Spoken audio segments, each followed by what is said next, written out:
Thank you. We'll call the meeting to order. I'd like to begin by acknowledging that we are in Treaty 1 territory and the traditional homeland of the Métis Nation. I'll introduce the panel members first.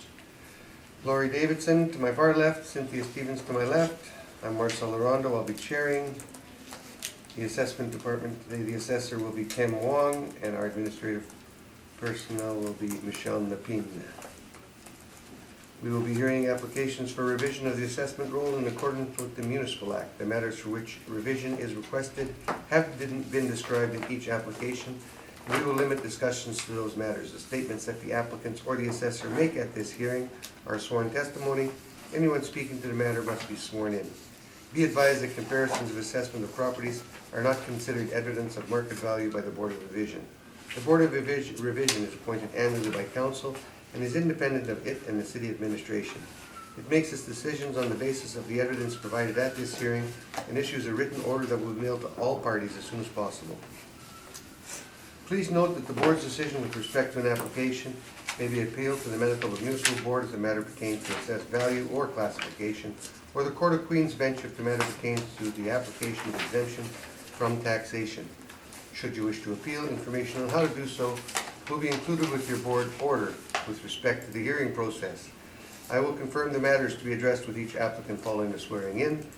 We will then have the assessor's testimony followed by questions that the applicant may have, and then the applicant's testimony followed by questions. Each side will have an opportunity to summarize if they wish. Once all the evidence about an application has been brought forward, the applicant may leave. The process will repeat for each item on the docket today. The session will close after all applications have been heard, and the board will deliberate in private and make its decisions. You will receive the order by registered mail as soon as possible. As information, all public hearings are live streamed, recorded, and will be part of the public record. Swear in, Michelle. Thank you.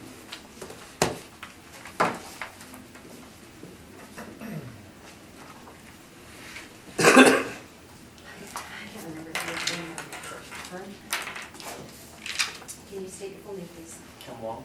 Do you affirm that the evidence about the date of this hearing to be the truth, the whole truth, and nothing but the truth? Thank you. Do you swear in, Jared? Yep. Yep. Can you state your full name, please? Jared Story? Do you swear that the evidence about to give at this hearing to be the truth, the whole truth, and nothing but the truth, so help you God? Yes, I do. Thanks.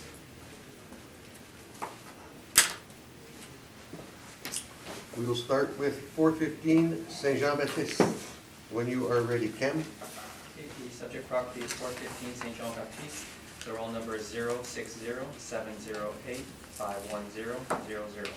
It's a residential apartment block that's 5 stories high. It's built in 1968 and has 39 suites with 35 outdoor parking stalls. On page 4 is our income valuation summary. Oh, sorry, on page 3. We use average rents of $1,082 to get a potential income of $506,000. We used a 1.8% vacancy to get an effective gross income of $497,000. And we used a 48% expense ratio to get a net operating income of $255,000.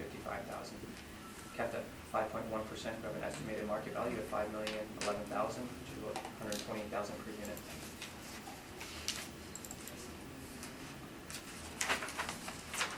On page 4 are some rent comparables showing that these rents we've used online with what's on the market.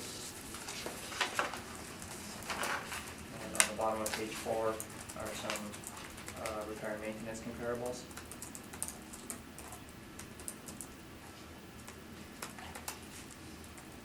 Comparable repair and maintenance figures being about $1,224 per unit. On page 5 is a summary of the income and expenses submitted by the owner.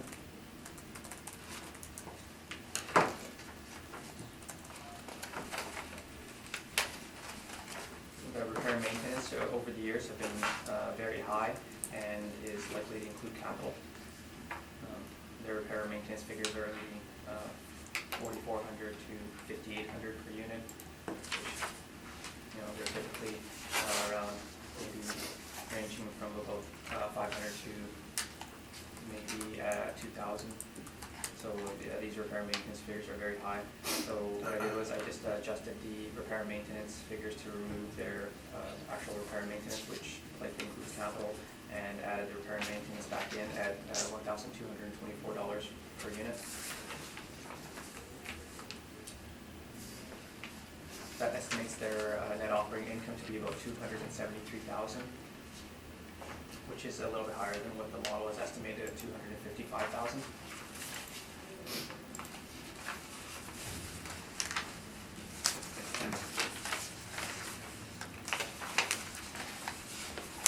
On page 5 is information on how we derived our cap rates.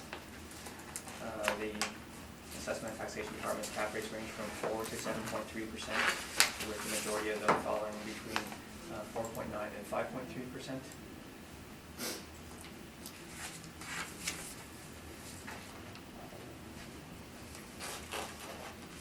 On page 7 are some cap rate sales.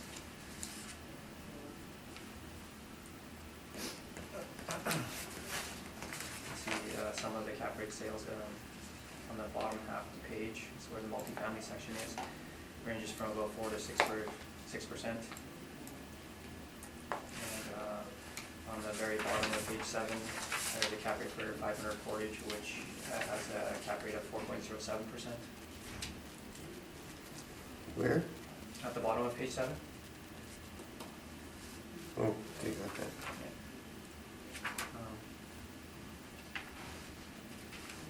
So the purpose for showing these individual cap rates is to illustrate the accuracy of the model and to substantiate the model-derived cap rates.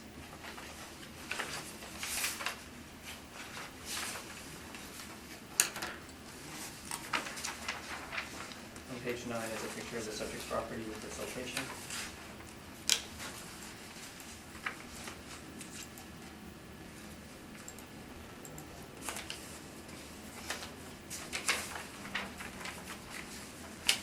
Page 10 are some interior pictures of the subject property.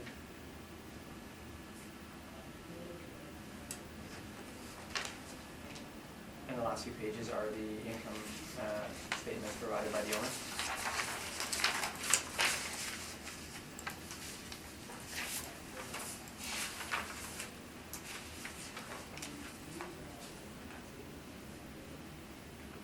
So when you adjust for the very high repair maintenance figures, the operating income supports the model, and I ask that you maintain the assessed value at $5,011,000.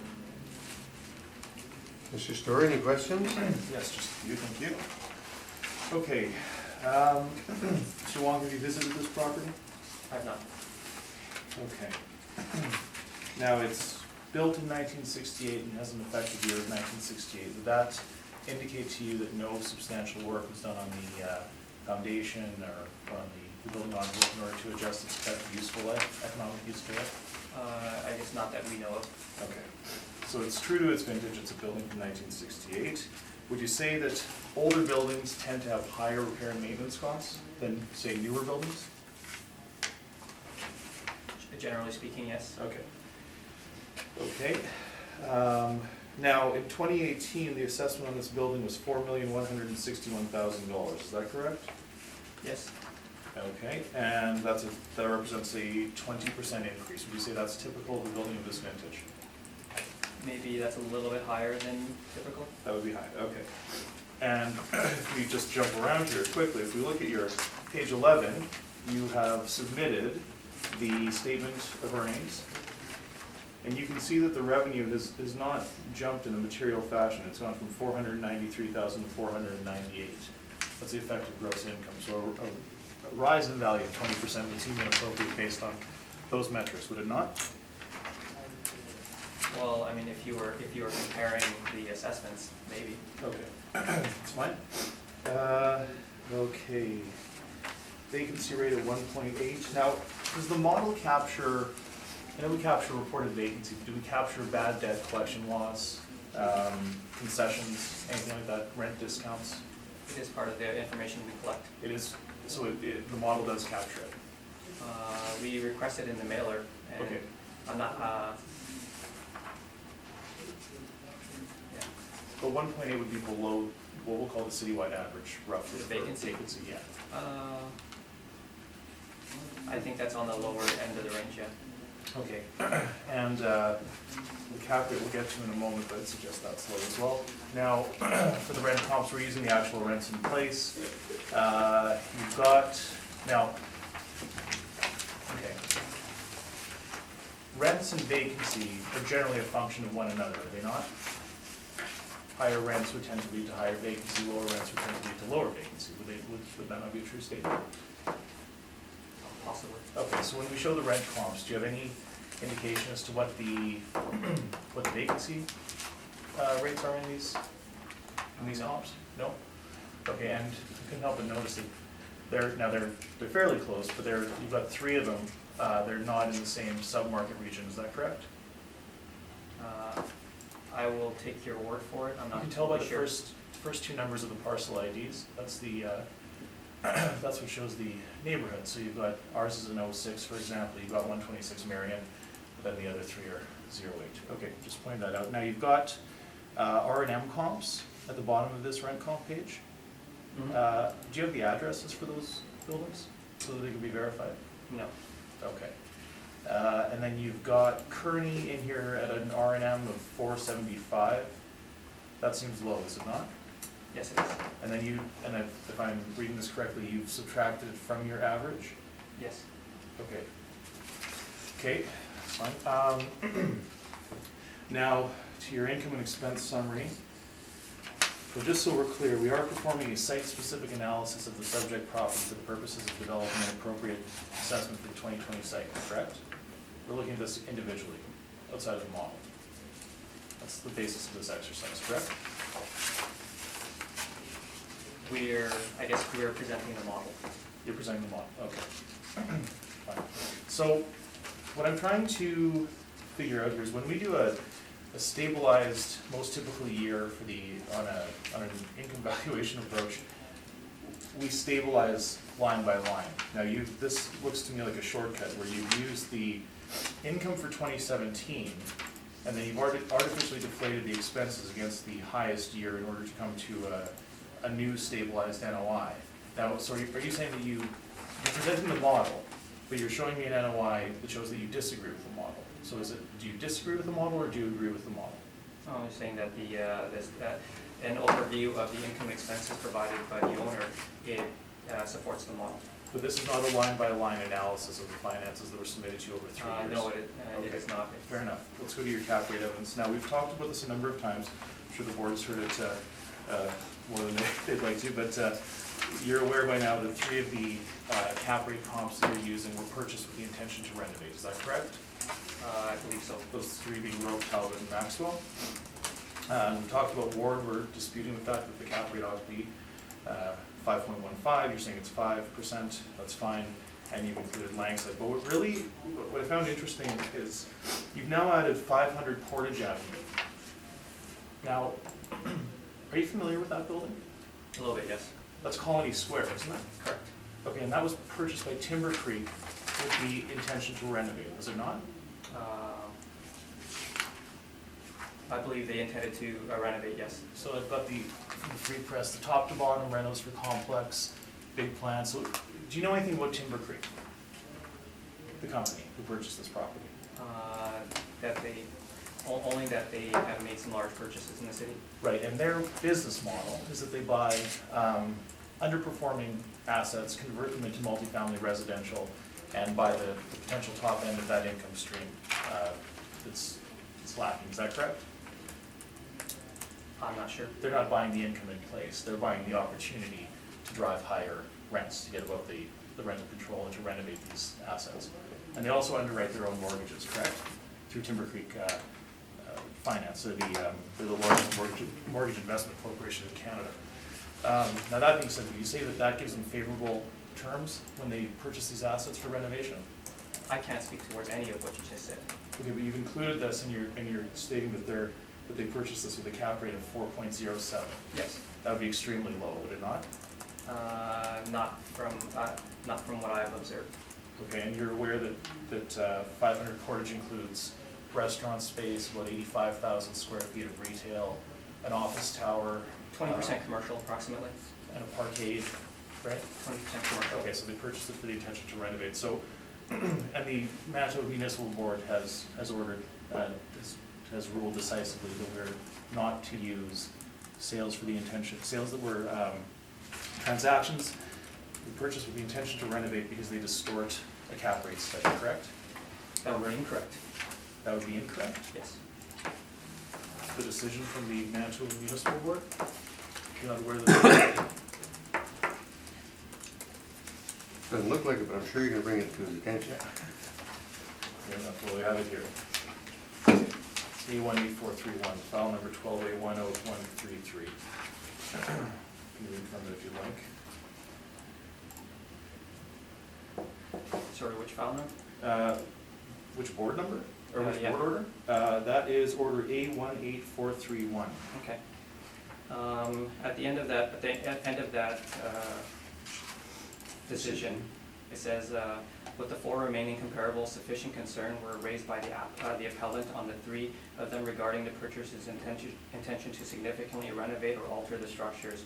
The appellant produced evidence from the purchasers which make the board question the use of the purchase price and the income information. The board does not accept that any intention to renovate should disqualify a property sale. So, as far as I know, that's what it means.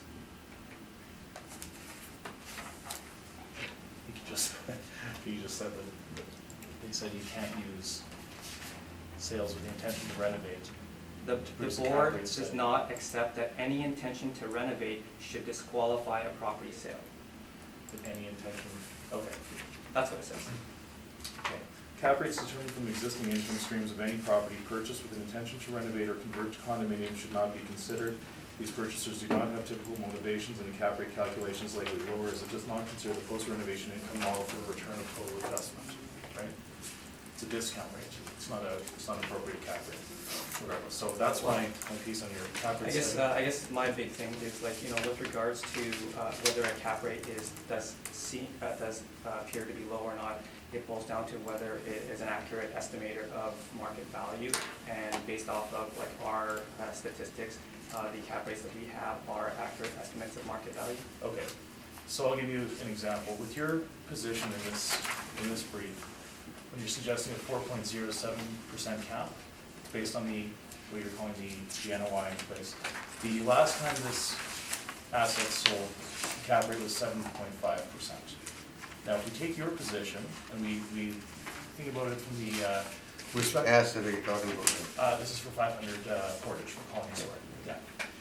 So I've run 3 scenarios here. Now, if Timber Creek purchases that asset and they increase the NOI that you're stating in place by 30%, the cap rate jumps to 5.3%. If they increase the NOI by 40%, the cap rate jumps to 5.7%. Those are real market cap rates. 4.07 is a discount. That's all I'd like to say. So that's my argument for the cap rate for all of these files. So I'd like that to carry forward if that's.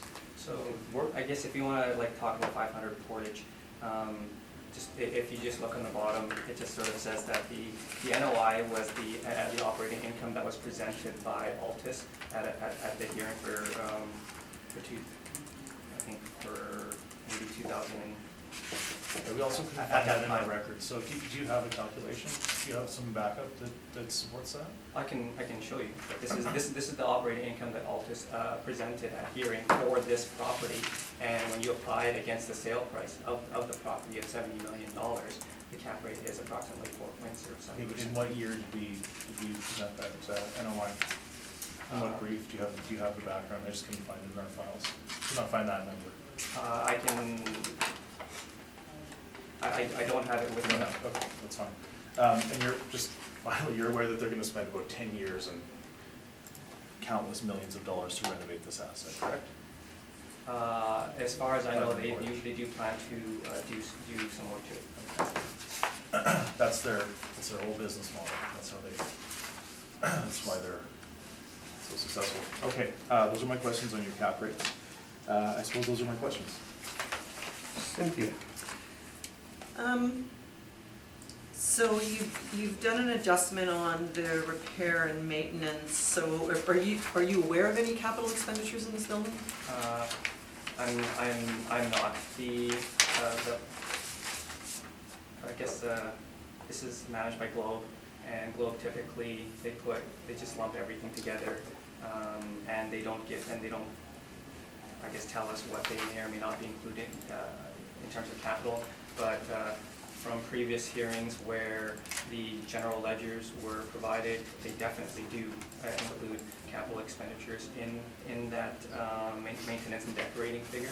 For this particular property or for their other properties? For other properties that I've seen, not for this one because I haven't seen the general ledgers for So this you one. made the assumption based on the high amount of the repair and maintenance? It's typically it ranges from about say maybe $500 to $2,000, and in this case they were $4,000 and $5,000, almost $6,000. Yeah, okay. And in terms of the cap rate, with the age of this building at 1968, do you know the cutoff years, since we're going to be looking at apartments, that the model uses for where the cap changes? I think approximately like 1945 to 1974. And 45 to 74, okay. And then 74 to, is it just 74 and above would I think would it get might the other be, rate? I think it might be 74 and above. I don't think there's. Okay. So 45 to 74, all things being equal, it's around a 5% cap rate, 5.15%. It can be, or between, I think a lot of them are between 4.9 and 5.3. 5.3? A lot, yeah. The majority. So probably the number of stories, the suite complement and the age would be, and location would be all factored in there? Is the model taking all that into account as well? Yes, taking into the location, the size, the age. Okay, that's all I had, thank you. Lori? Quick question. Did you select the comparables yourself, or did the model generate them under your rent comps and your repair and maintenance comps? I selected them. I tried to select them as close to the subject property as possible. Okay, so those were not generated by the model, No. but the workup is generated by the model? Yes. Okay, and just one quick follow-up on a question that was asked in terms of the R&M.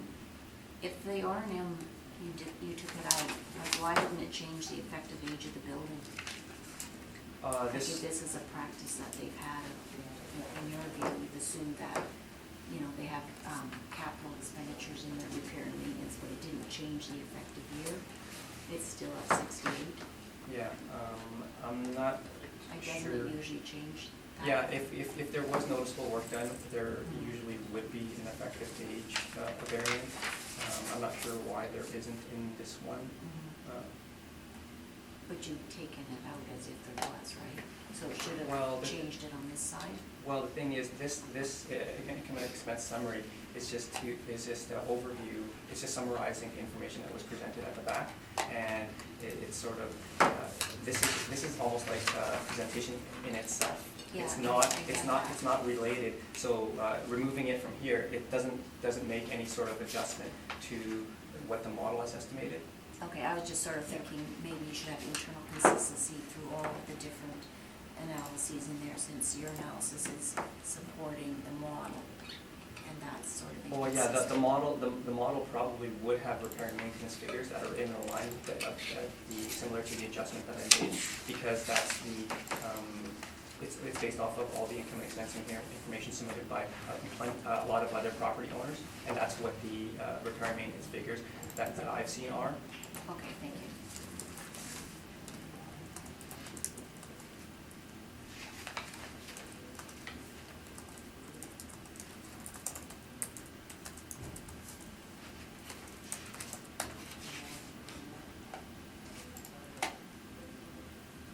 Oh, I'm That's it? sorry, that was it, thanks. On your page 3, is this all a model? I believe it is, yes. You didn't adjust that gross potential rent to be awful close to what they had? I'm not sure. The number is pretty close to what the model is estimated, I guess, $490,000 and $497,000, and they're coming in at $498,000 and $492,000. We do review some of the properties, This one was reviewed, I guess, eh? possibly. But you said you didn't visit this property. No. So if permits are not taken out, you don't change the effective year, right? Well, we typically, if we're gonna change the effective year, we typically require an inspection, and Yeah. that's just to make sure. Have you no drive-by to see if the windows have been replaced? No, So you don't know if they're newer windows or not? I do not know. So you won't know anything about the flooring? We'll ask you all those questions. Thank you, Mr. Kent. Yes. Okay, You're up. thank you very much. You want to start with doing your rebuttal on the repair and maintenance study first? So you can do it just once, or you want to do it later? No, I think we'll just take it as it comes. Take it as it goes? Yeah. Okay. Now, just as one matter of housekeeping, I did mention at the beginning, I printed out a summary of our issues that are in dispute for each file. Should that be helpful to you? They're there. Somebody mentioned that they found, they might find that helpful, so I did that up for you. And then I also, for a file that we'll talk about later, Longevin, I included the wrong workup. That's an error on my part, but I sent the correct workup to the assessor on the weekend, and I have it here for when we get there, so. Okay, we'll deal with that when we get there. Thank you very much. Okay, so 415 St. Jean Baptiste. Now, this is a 5-story apartment building built in 1968 with no substantial work that would indicate that its effective useful economic life should be extended. It's got 14 one-bedroom suites, 19 two-bedroom suites, and 6 two-bedroom suites. The City of Winnipeg Assessment Department is suggesting that an appropriate assessment is $5,012,000, and we are here today to request that be amended to $4,080,000. So again, we are at the corner of St. Jean Baptiste and Dollard. If you drive by, you'll know it's parking is at the bottom of a steep incline, and it's the one with it's got sort of interesting aesthetic blue balconies. Okay, so according to the City of Winnipeg, it's 23,686 square feet. It's zoned R2 for 2-family, and again, 39 units, 14 one-bedroom, 19 two-bedroom, 6 3-bedrooms. Now, the city is suggesting a cap rate of 5.1%. We are disputing that based on our study, and have applied a cap rate of 6%. And again, the resulting market value is $4,080,000. If you come with me to my workup, please, this is page 6. And you can see the way that we approach a property like this is we'll take 3 years of income statements and stabilize them into what we'll call a most typical year. And that would mimic how a potential investor would look at this asset and value it. So you'll see on our top line the potential gross market rents. The assessor and we and the assessor are not terribly far off. We're at $506,000, but where we start to diverge is on the vacancy. The city's using a modeled vacancy of 1.8%. We've instead applied a rate of 5% based on the fact that there's vacancy, there's bad debt, and there are discounts. So a discount is equates to an erosion of the income stream, so that's captured in the vacancy. We've stabilized that at 5%, which would not be atypical in a competitive market with an asset of this vintage. Okay, so then we get down to the effective gross rent, which is line 8. The city is at $497,000, we're at $480,000. We recognize that we've picked up some income from both parking and laundry, some revenue there, which brings our AGI higher than the cities. We're at $503,000, and they're just shy of $498,000. Now, the city models an expense ratio of 48.6%, and my understanding is that is all modeled. We've taken our actual expenses, and now something that's come up here is the R&M. We agree that the R&M is high based on these statements, so we've stabilized it at $1,800 per suite, which is reasonable given the age of the asset and given the fact that it's a well-maintained building. So $1,800 per suite is what we've stabilized that at, despite the fact that it's much higher. It's the actual expenses are certainly north of 70%, but we've stabilized that, bringing us to an expense ratio of 51.3%, which is slightly higher than the assessor's model 48.6. And again, we've capitalized our NOI with a 6% capitalization rate, whereas the city's used 5.1, bringing us to an indicated market value for 2020 of $4,080,000. Thank you very much. Any questions?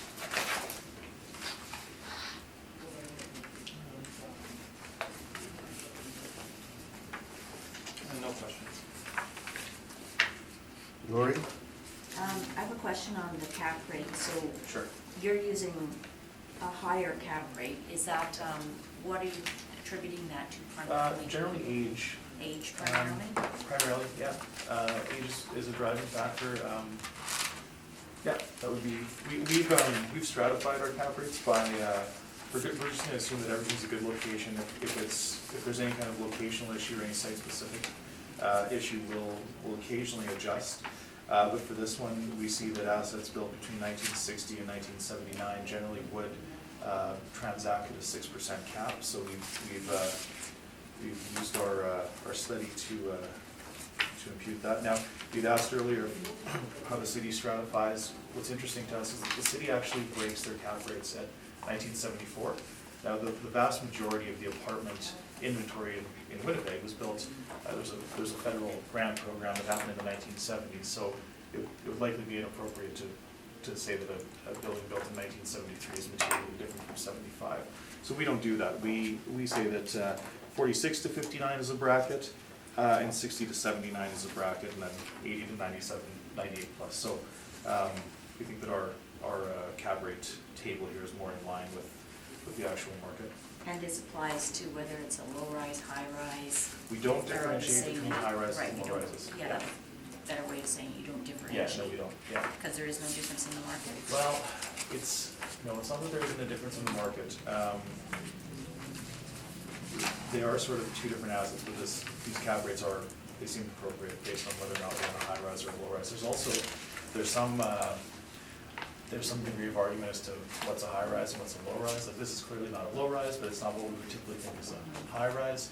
And then there's also a whole other question of the type of investors that you get in a high rise apartment versus a low rise. So for the purposes of this assignment, we're not differentiating between high rises and low rises. And just one other question quickly. The reduction in the R&M Yeah. is just simply taking out the, Yeah, what was deemed we're to be stabilizing it. capital? Yeah, Or so- stabilizing it over those 3 years? Yeah, so what we would say is if we were a next prudent purchaser, we wouldn't look at this and expect that we're gonna be spending, $3,000 or whatever a suite for all time going forward. So we look at what the market would say, let's say that as a barometer, $1,500 a suite is reasonable. This is an older asset, 1,800 seems to make sense. And it does bring us well in line at our 51.8% for our expense ratio. It brings us pretty close to the model. So it should be slightly higher, so that all makes sense. That's pretty reasonable. Thank you. Thanks. Cynthia? Yeah, on page 16 of your cap rate study, there's vacancy rate information on the bottom of that page that's showing a range of 2.6 to 3%. That's correct, yeah. And you've put a 5 on this building. What would be the reason for that? Because we are conducting a site-specific analysis of this property Okay, specifically. and that is the actual vacancy over the, The actual vacancy sort of fluctuates, but it's been as high as 8% in recent years. Then it's gone down to 2, and then 5.9. yeah, I see. So that's an average of the, That's the way it's what you stable. have there, so it's actual, okay. It's to stabilize the Okay. anomalous years, yeah. And in terms of your cap rate, can you just point me to any comps that are in this study here? You've got a lot of info here. Sure. Do you have any comps Yeah. in here? Sure, that might be sort of most comparable. Yeah, Yeah, thank you. I mean, well, we could look at La Vérendrye, for example, that's at a 5.9. Sorry, what page is that on? Oh, I'm sorry, that's page 3. Page 3. Now it's a smaller building again. Probably want to see them higher, more units. Well, again, this gives us a range. So we might look at St. Mary's, we might look at La Vérendrye, but we would have to say that that would imply a range, and it's not an exact fit, so to speak. But those two show us 5.9 to 6.25, and you'll notice that we don't see any sub-5 caps. If you review the broker studies, I believe there's only one 4 3/4, and that's the low end of investment grade, might be high rises, but it's in the Collier's report. So we think that this table is indicative. Okay, thank you, that's all I had. We'll talk about the vacancy after. We're gonna start by the capital expenditures, the flooring that they're putting in at this time, and they have been for the past few years. Yeah, That's not a capital, I take it. that would be repair and maintenance, yeah. Okay, the windows that they've been replacing, That's a good point. That would be capital. that would be capital? Yeah. I think they're all done now, are they not? They appear to be, yeah. And the kitchens are 80% done so far? That I don't know. I can't tell you. I know No, you that haven't been in the building I then? have not been inside, I've been outside. So you don't know how many kitchens and bathrooms they've done at this time? No, I know that they're, just judging by the listing photos, they appear to be redone. They're advertising renovated suites, so. Some The ones that I've seen, yeah, I'm not sure what the breakdown is. kitchens have been done, the windows have been done, the sliding doors have been done. Right. The bathrooms. So if it's, would you put this building at above average then? For its vintage? Yeah. Sure, yeah, it's well maintained. So Sure. above average, why are you running a 6% cap for an above average? Well, When the- 6 is for a below average, Well, 6 is not necessarily for below average, 6 would be the baseline. okay? So, so you're saying, Your cap's a little on the high side, isn't it, considering the condition this building's in? It's well- actually quite well done. it is, but the It's all bones of the local. building are from 1968. The foundation's from 1968, so I don't know that flooring and those certainly help to subtend the rents, but I don't know if that necessarily extends the life of the actual physical asset. That would be my answer to that, yeah. So you haven't seen any studies on this building to see if it's in rough shape? No. But you looked at the building, it didn't look too rough, did it? No, it doesn't look rough at all. It looks to be in good shape. It's a nice area. But it's from 1968, and there's been nothing done to the, outside the windows, which is, I guess, sort of, you Windows, can see it's doors. part of the envelope, right? Air conditioning, Right, but that's not the foundation, that's not the, all the kitchen cabinets, again, those are aesthetic changes. That's not the bones of the building. putting all the vinyl in the kitchens as they're going along. Right. And that would help them generate rent going forward. But I'm Right. not saying that would. So that helps bring the rent up, so they don't have to do any subsidizing. Right, yeah, no, that's true. So that should lower that rate that you've got for your vacancy. You Those said- vacancy rates are real. That's what the vacancy.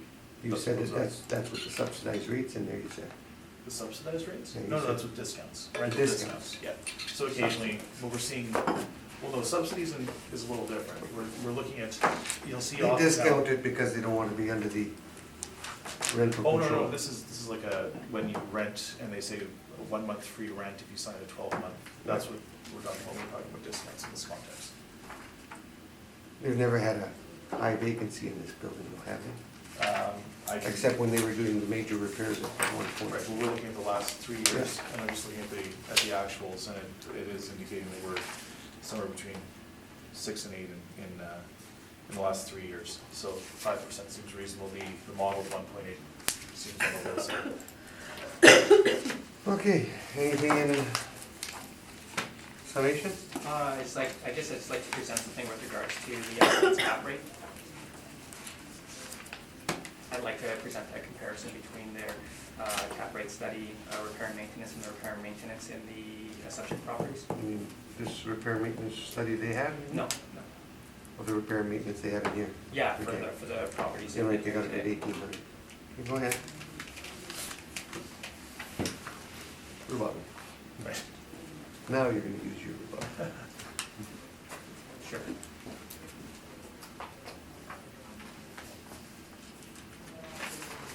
I knew this was coming.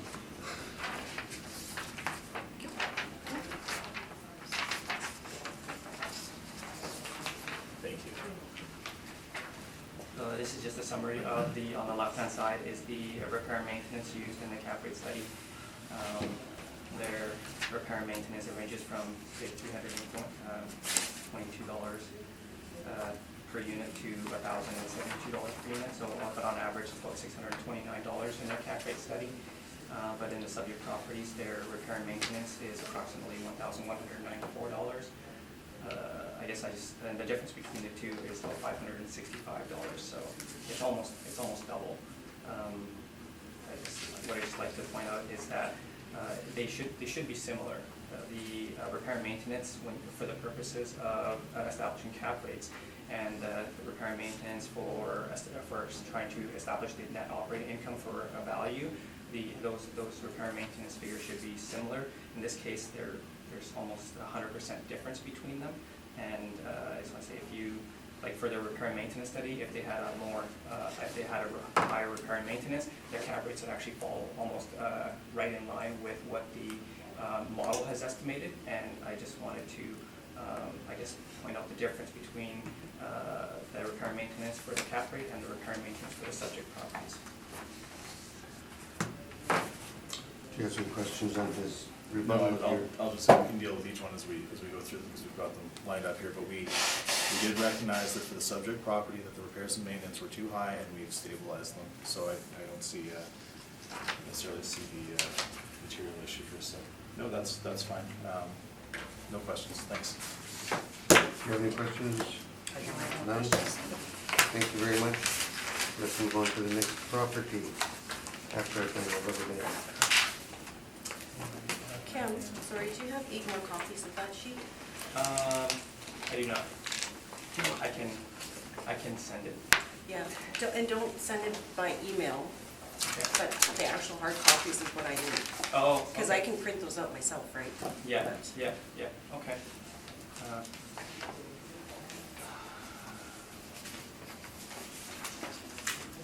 You made a note?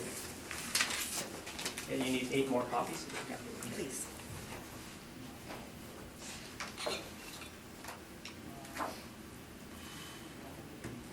We'll move on to 195, Marion, when you're ready.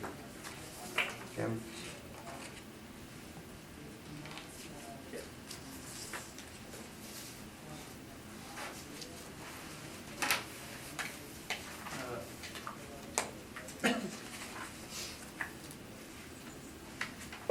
The subject property is 195 Marion. The roll number is 060-750-27000. It's a residential apartment block that's 2 stories high.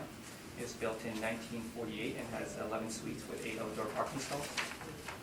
On page 3 is our income valuation summary. We used average rents of $852 to get a potential income of $112,000. We used a 1.8% vacancy to get an effective gross income of $110,000. We used a 45% expense ratio to get a net operating income of $60,000. Capped at 4.9%, we have an estimated market value of $1,241,000, which is about $112,000 per unit. On page 4 are our rent comparables. So the rent reviews are in line with what's on the market.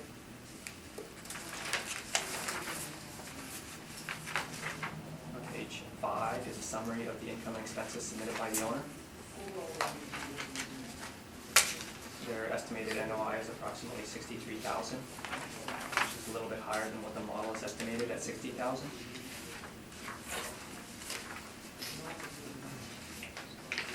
On page 6 is information on how we derived our cap rates. And on page 7 are some cap rate sales.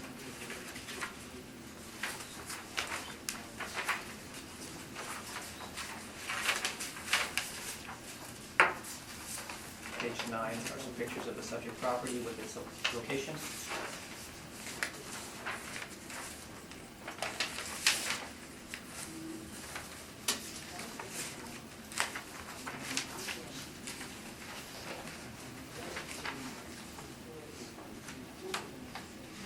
The remainder of my brief are the income and expenses submitted by the owner.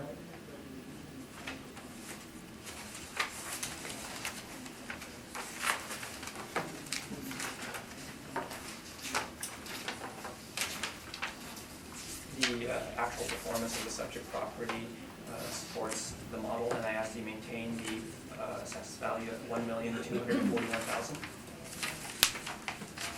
Questions? Yes. Mr. Story? Yes, thank you. Okay, Mr. Wong, have you visited this property? I have not. Okay. Now, it's built in 48, no substantial renovations to affect its useful economic life, is that correct? I don't believe so. Okay, so it's 71 years old? Yes. Okay. And it's construction class D, correct? Okay. Now, on your income value summary, these are all modeled inputs, is that correct? I believe so, yes. Okay, what about the expense rate? Did you overwrite that? Usually when we I'm see a not round sure. number like that, it's overwritten, isn't it? I would say usually, but I actually think this might be modeled because I think I thought that the same thing. Okay. I think I might have checked and I was like, oh, this is actually what it is. So, okay, but we're doing a site-specific analysis, and the model is saying that the average monthly rent per unit ought to be $852.98, but according to the owner's income statements, we can see clearly that it's actually $806, correct?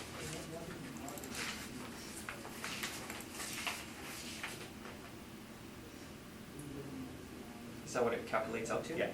Yeah, sure. Okay. Okay, and for a building of this age, 1948, do you think an expense ratio of 45% is on the low side? It is on the low side, but as with all properties, there is a range, and some properties operate at a lower expense ratio, and this, I guess, is one of them. And do you think a 4.9% capitalization rate for a building of this construction class age, do you think that's aggressively low? I don't think it's aggressive. It's in line with some of the sales that I've seen.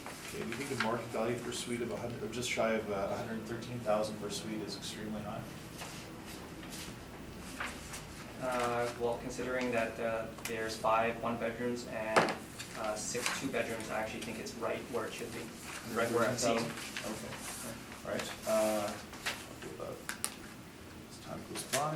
All right, so now, again, so you've done this, this workup where you've taken the income from 17 and then depressed the expenses. Now, I've recalculated that for you with the income stabilized over the 3 years, and the actual stabilized NOI is $59,471. So you're suggesting here that it's 63, but the model is suggesting 60,811, and I'm at 60,736. I guess the summary is sort of suggesting that the actual performance supports the model. I think, doesn't this equate to a bit of a shortcut though? When we're not doing a line-by-line stabilization? Yeah, you are correct. Okay. It is a It's a summary. shortcut, okay. Now, we've talked about cap rates. One thing I'm interested in, when the city builds their cap rate model, how many buildings of this vintage are entered into that study? Are there any? I'm not sure. Okay, so we'd have to start from a baseline presumably, and then sort of make adjustments to capture the age and any other outside factor, construction Yeah, I mean, I costs. have seen sales of properties that are in the early 1900s, and I have seen bona fide sales that are in this vintage as well. So, Okay, and you don't have the, oh, you do, okay, so we have the brokers table here. Now, let's go to page 6, multifamily. Now, this would be, I suppose the brokers would say this is a low-rise B, would they not? yeah, Probably not investment grade, but let's suspend disbelief. So, at the very lowest, the brokers would suggest that this is a 5.75 cap, veering up to a 6%, is that correct? For investment grade?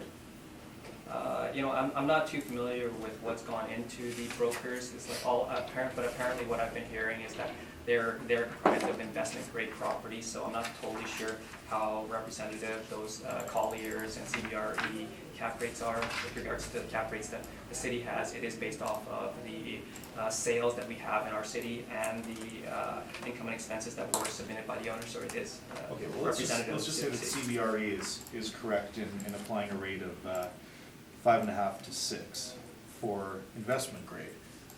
They would adjust that up for non-investment grade properties, would they not?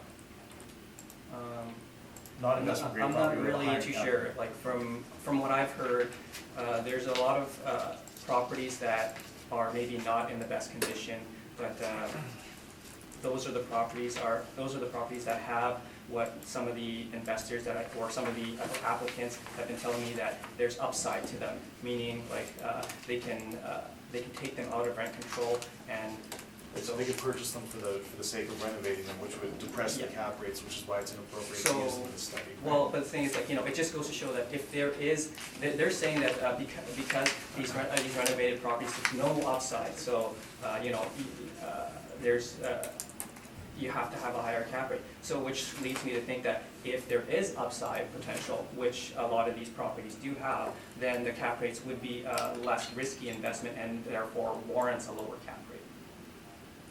Okay, so that's, And we're it's back in to the line. argument of why it's not appropriate to develop a cap rate study with properties that were purchased for the intention to renovate. That's the Timber Creek argument all over again. That's why that's not a real cap rate. Okay, thank you very much. Those are my questions. Cynthia?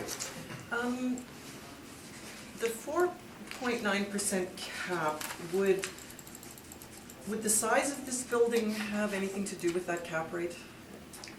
Is there potential for more buyers in this price range than?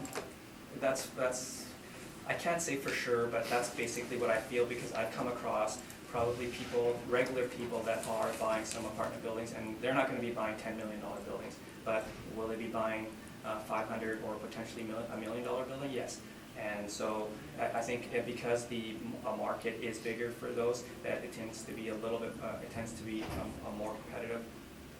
And Because it does seem like an aggressive cap rate for a building of that age, but I'm just wondering, Yes. at this price point, is there, potentially more buyers out there? I would say so, and what we've observed is some of the smaller buildings are trading at lower cap rates, and to me it kind of makes sense, because there's more, like I said, people like me, just I guess regular people who are able to get into Not just large these investors. smaller properties, yes. Okay, that's all I have, thank you. Lori? I just had a follow, or sort of further to Cynthia's. The cap rate of 4.9, I'm looking at your multifamily cap rate table here. It's on the low, so other than these small apartments that you're talking about that a normal person or normal investor could purchase, what is built into your model that generates this low of 4 to 7.3, or when you use the percentiles 4.9 to 5.3, like what kind of apartments are in there? There's gotta be more than just these tiny apartments in a cap rate of 4.9, so typically, what's in the 4.9 cap rate Yeah. in Winnipeg? I think for if this building was a bit bigger, it might have something like a cap rate of about 5.1. Now, what else would be in this range of the 4.9-ish? I can't say for sure exactly what would be, but with regards to the cap, let's say the 4.9, we would apply it to the similar, like if we had another building like this, it would likely have a 4.9% cap rate. With regards to maybe what other property, I'm not totally sure about what other characteristics might estimate 4.9%. Because like you have Ward Avenue in the next table on Yeah. page 7, that's got 103 suites in a 2006 year with a cap rate of 5. And then you've got Wash Avenue with suites of 36, built in an effective year, that is, of 71, with a 4.84, and this is a 1948 with only 11 suites. Like, those don't really seem comparable. Well, I guess I mean, first glance. these can be, I guess, viewed as comparables, but they're mostly, at the top of the chart. The purpose for showing these individual capitalization rates is to illustrate the accuracy of the model. It's just and to substantiate the model-derived capitalization rates. It's just say that the cap rates that we estimated for the model, they are supported by sales, and these sales are not going to say line up exactly because Yeah, they're sales, but not necessarily sales of similar like property. Like they're apartments, but they're not similar and like in nature. Different number of suites, different years, yeah. different areas. There's going to be a range for like age and I guess quality, but this is just a sampling to I guess try to substantiate the accuracy of the model. Okay, all right, thank you. Thanks very much. I have no other questions. No, I'm good, I already asked. Good? You good? We're Yeah. done. We're done with that one. Wait, Hmm? Did you say wait? No, I didn't say it. no, I mean, Because because, We're Yeah, done yeah. with the city. Yeah, we're done with this. Oh. On to, Oh, yeah, sorry. Yeah. You lost me there. I'm not moving as fast as you are. Okay, all right. just trying to speed them up a little bit. 195 That's always Marion Street. Again, we built in 1948. 2.5 stories, 5 one-bedroom suites, 6 two-bedroom suites. And then we're located at 195 Marion in a wood frame building. That's the north side of Marion between Kenny and Trevere. The subject property has, as I said, 11 units. And it's got a regular shape with a total site size of 9,162 square feet and is zone C2. Now, for the purposes of this exercise, the city is applying a cap rate of 4.9, and I will say that we don't tend to see sub 5% cap rates, and we certainly don't see them for assets of this size. It's been brought up now that somehow the potential accessibility of these assets is would indicate a lower amount of risk. I would suggest that an institutional purchaser has far less risk than what we'll call a mom and pop investor who's going to get into the apartment game. This is not a simple industry to be in. It's actually very difficult. And when we look at an older asset like this, your costs are higher. When you've got a lower suite count, your vacancy rate is higher. Your collection of bad debt potential is higher. So I would suggest that it's quite the opposite. An institutional investor with all of the agglomerated economies in play has an easier, has less risk when absorbing a new asset. So that being said, we've looked at our table here, and we have a rate for assets between 46 and 59, barring any other circumstances such as massive renovations to extend the economic useful life. We will apply a cap rate of 6.25%. So, if you come with me again to page 6, you can see that we have the assessor is assuming that our potential gross market rents ought to be $112,593. We are showing you that the actuals are 106,386, and that's based on the 2017, which is our best year in that range. The average is 102. We're using 106, which is optimistic. We are accepting the modeled vacancy. We have, I guess we have lower rents in here, so that might, as I said earlier, these things are a function of one another. So if our rents are lower, then our vacancy is lower, but we're trying to capitalize that for perpetuity, so 1.8 seems appropriate. Now, we're not too far off in our EGI, but again, we're using actual expenses. We've got 1,100 roughly per suite in R&M. Bringing us to an expense ratio that's actually lower than the model. We're using 43.5 based on actuals.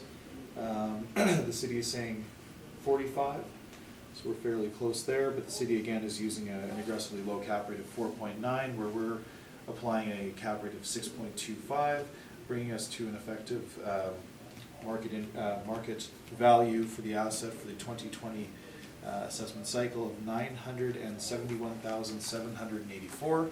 So we respectfully submit the assessment be amended to $972,000. Thank you very much.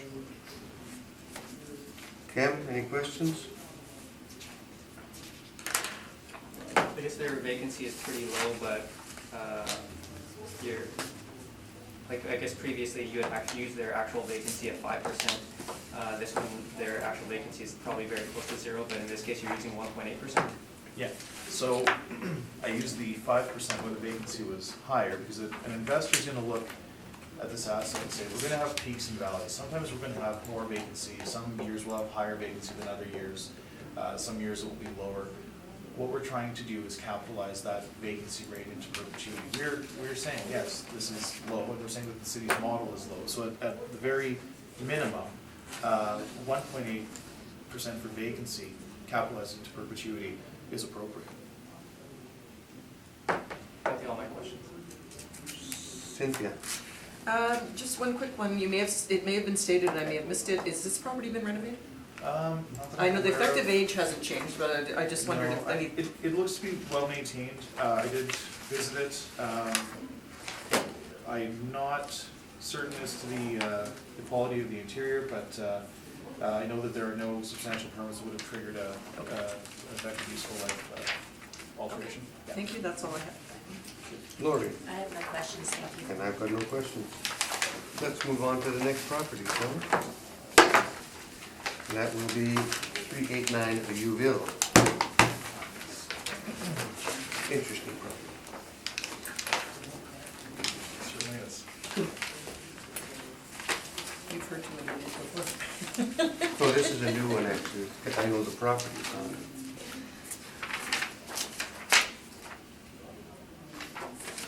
When you're ready, Ken. Okay, the subject property is 389 Utville. The roll number is 060-612-28000. It's a residential apartment block that's 3 stories high. It was built in 2015 and has 6 suites with 9 outdoor parking stalls. You can see on the bottom of my page 1 that we're requesting that the burden of proof be placed on the applicant for non-cooperation. Okay, give us the reasons. We requested the information in April and in June. If you go to page 9.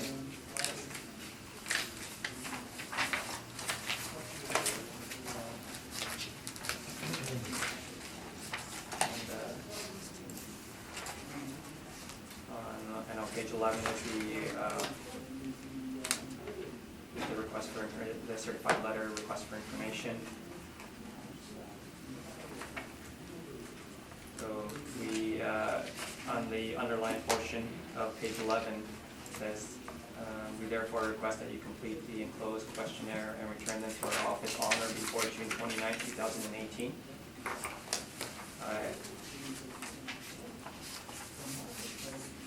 On page 17, page 18, the mailer was submitted to us on August 16, 2018. We received it on August 17th. So we're seeking non-compliance because the information was not returned to us on time, and I guess that is why we were seeking non-cooperation.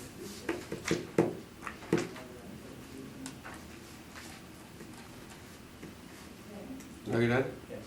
I don't want to accused of the pause thing again. Okay. Mr. Story? Yes, absolutely. Okay, now, can you tell us where this mailer was sent?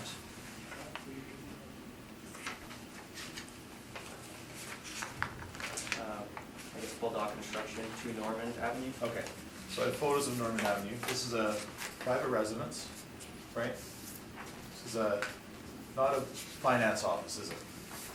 This is not where the agent, now the agent of this owner is Sussex Realty, correct? I don't know. Okay, well, the statement that you've provided here is on Sussex letterhead, is it not? Yes. It's Chateau Bilodeau. Yeah. And you sent it to Mr. Bilodeau. Is that correct? We sent it to Norman Avenue? Yeah, is that where, well, it looks, I mean, you're saying that he's the fellow who signed for it, and I don't, it looks like the name Paul, but I guess my first question is, why did you send it to that address as opposed to Sussex, as is the standard practice? You sent it to the agent of the owner, not directly to the owner, correct? Well, the standard practice is for us to send it to the mailing address that's provided, that is provided to Sussex us. gets hundreds of these, right? Pardon me? Sussex deals with hundreds of these, with these requests, and they deal with them, this is part of their business. So my question, I guess, is why did it go to this address if it went to Sussex in previous years? Well, I don't know if it went to Sussex in previous years. Well, Sussex clearly, Is it clearly possible? responded, right? Yeah, but is it possible that the owner provided it to the property manager? No, I think it probably would have gone straight to Sussex, that's my, and now you said something about this being due on, or being returned to you in August, is that right? Oh, okay, I see that there.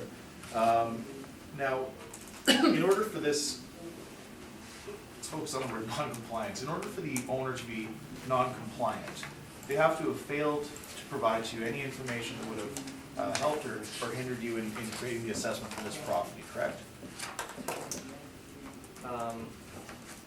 I guess we requested the information by Right. June Okay, so 29th, here's- and they submitted it on August, in So the middle of August. What appears happened is you sent it to the wrong place, and the owner made That's best not, efforts.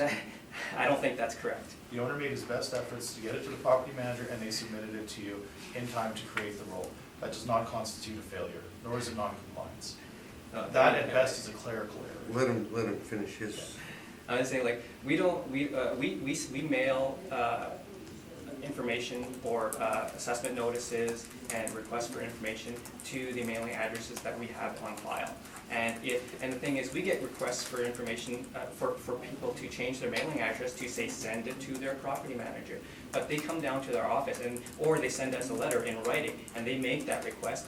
We update it in our systems and we proceed to send it to the property manager. In this particular case, I don't know for sure, this is the address that we have on file. And if the applicant is able to show that they actually made that request for us to send information to the property manager, I'm more than willing to withdraw the request for non-compliance. But I'm not sure if that is the case. So you don't have any record of communication between the department and the owner, between the agents, anything like that? You don't have any, you can say. Are you saying they asked us to make the to change the mailing address? You're requesting non-compliance. I'm seeing that they did submit a mailer. You can see that it's later than your deadline. Oh, no, you're saying that we Guys, sent it let's to the not wrong argue. address. You know what, ask him a question if you want. You can answer the question, Yeah, but let me let's ask deal you. with that so that we can get to our questions. Let me ask you this. So if we go to your tracking details, it looks like you've got a number of dates here. Now, it looks like it was delivered on the 11th, but you've got the signature on the 7th. Is that backwards? That doesn't make sense.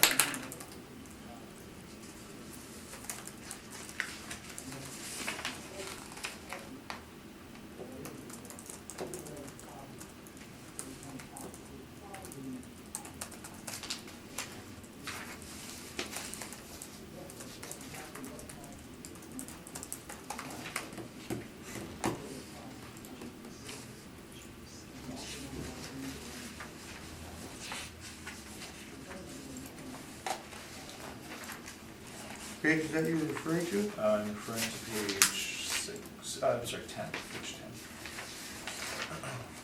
The dates and the signatory name don't seem to line up, there's something odd there. What dates are you referring to? I'm saying that if you look where his signature is. Sure. That's June 7th. June 7th, yeah. Yeah, and then you say that he got it on the 7th, Yeah. but it was out for delivery on the 8th. I just don't understand that. What I think happened, well, okay, go ahead. I mean, we sent it out and the owner got it. Okay. And the owner did submit it, correct? or is the owner's agent submitted income expense questionnaires to you, correct? They submitted it in August of Right. 2000. But that, okay, and did that give you enough time, did that give the department enough time to complete their assessment? I think you asked that already. Those are my questions. Cynthia? I have no questions. Lori? I have a quick question. So this was submitted late. Yes. Um, What, do you receive all of you don't get all of the requested? It's really important, obviously, that owners comply because it helps you build your model. But you received this late and you don't receive all questionnaires back in building your model, right? No. So how did this coming in late negatively impact your ability to assess, build your model, or assess this property in particular? Yeah. I think In this particular model? well, I'm or not in sure. particular property, now getting this info Yeah. late. I- You got it, but you got it late. Yeah. We try to get the information in as timely a manner as possible, and Did it I negatively- actually don't know what the cutoff dates are, or when the modeler started, analyzing the data. I'm actually not sure of when that happens.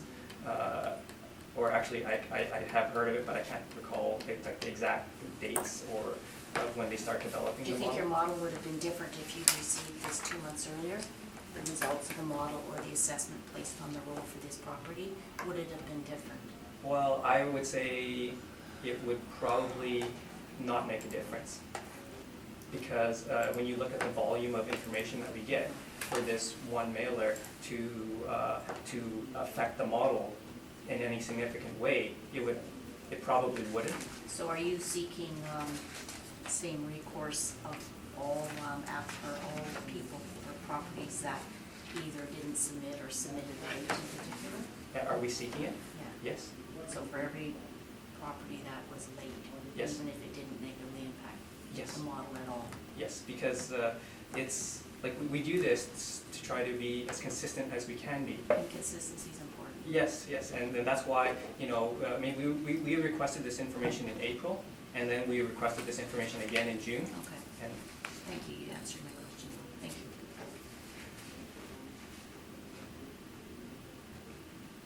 Ken, normally you send them out in April. Why did this, is it because this only came on the rules this year?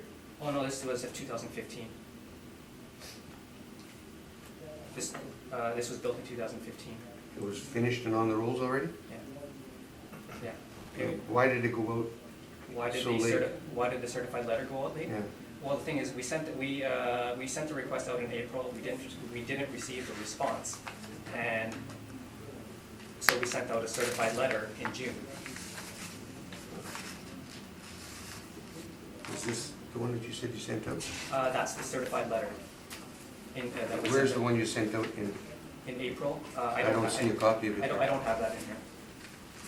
You didn't give me the evidence that you sent it out. We don't have evidence that we sent out the first request, but we do have evidence that we sent out the second request. And as far as I know, with regards to our initial request for information, I guess according to the municipal board, that is what we're required to do, and that's all that we are required to do. We do the certified letter as a courtesy to the property owners, so that we give them another chance to try to comply with our request for information. Good. You're headed for it. Give us a few minutes. Yep. Easier for you guys to leave than us.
Call the meeting back to order, and we will give the assessor's request.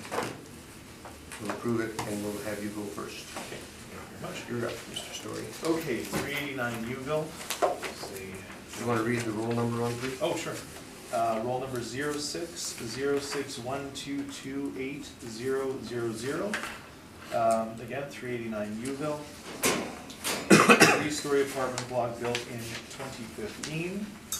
That's at the northwest corner of Uville and Bertrand Street. We've got 6 residential units, and they're all 2 bedrooms. So this is in central St. Boniface, and it's directly adjacent to Burnett Monuments and across the street from Bertrand Auto Body. Okay, the city is suggesting a capitalization rate of 4.3%, and we are saying that the rate of 5 1/4 is more appropriate. So if you follow me to my income workup on page 6, you can see that we are slightly higher than the assessor on our potential market gross rents. We're at $104,213, whereas the model is $101,190. Now, our vacancy calculation is included in those potential gross rents. So our effective gross income is again slightly higher than the assessor's. The assessor has used an expense ratio of 39%. We've used actuals that bring us to 40%. So we're actually not terribly far off on our NOI. The city's at $60,655. We're slightly higher at $62,528. So the material difference comes from our disagreement about the cap rate. The city is suggesting a 4.3 cap rate. We're saying that's inappropriate, and that a 5 1/4 cap rate is ought to be applied. So that brings us to an indicated market value of $1,191,000. Thank you very much. Questions, Mr. Kent? No questions. Lori? What is the vacancy rate that you said you built it into your rents? What percent Yeah. was it?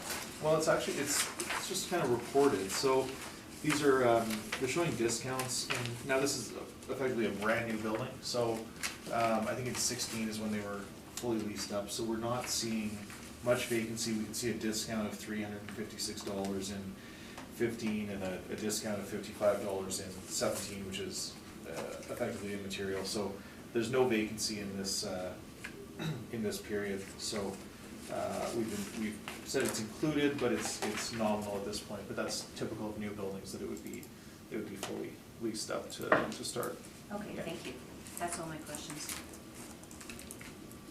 And I've got no further And I questions. have no questions either. On to you, Ken. Actually, sorry, would I be able to ask about the expenses? Sure you can. How do you get the 41,000? How do we get the 41,000? Oh, I think that those are, let me just see here. Yeah, that would be modeled. We're using that as a standard. There aren't, again, because this is a brand new building, we're not going to see a ton of expenses in the first year and a half or so of operation. So we're suggesting that an investor will look at this and say, well, going forward, it wouldn't be inappropriate to suggest a 40% income expense ratio. You've used 39. It seems to be on point. Okay, so you use 40% and not necessarily the stabilized? Well, we can't use the actuals because it's just been built. So Okay. we don't have good data based on what the expenses are going to be going forward. So if we're using our best guess, we've been very conservative here by assuming 40%. I think. Okay, yes. On with your presentation. The subject property is 389 Uville. The roll number is 060-612-280-00. He's already read the other information on it. Sure. Carry on. Yeah, on page 3 is our income valuation summary. We use average rents of $1,405 to get a potential income of $101,000. Use the 1.8% vacancy to get an effective gross income of $99,000. We use the 38% expense ratio to get a net operating income of $60,000. Capitalized at 4.3%. We have an estimated market value of $1,411,000, which is $235,000 per unit. On page 4 are our rent comparables, the rents we've used are in line with what's on the market. Page 5 is a summary of the income and expenses submitted by the owner. We didn't have anything for 2015, but their operating income for 16 and 17 is approximately $94,000. I mean, their expenses are fairly low, but their operating income does support the model at $60,000. On page 6 is information on how we derived our cap rates. On page 7 are some cap rate sales. On page 15 are some pictures of the subject property.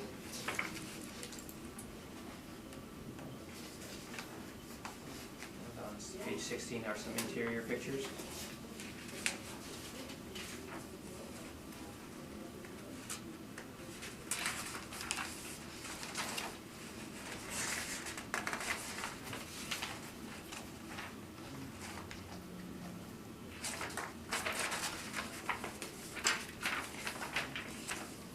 The actual performance supports the model, and I asked they maintain the assessed value at $1,411,000. Questions? Yeah, okay, so I think effectively the big, material issue here is the cap rate. So, 4.3 cap, does that not strike you as extremely low, even for a brand new building? Because you said that a redevelopment property might have a low 4 cap or a sub 5 cap. For a brand new property, if we're valuing this income stream, doesn't this seem extremely low?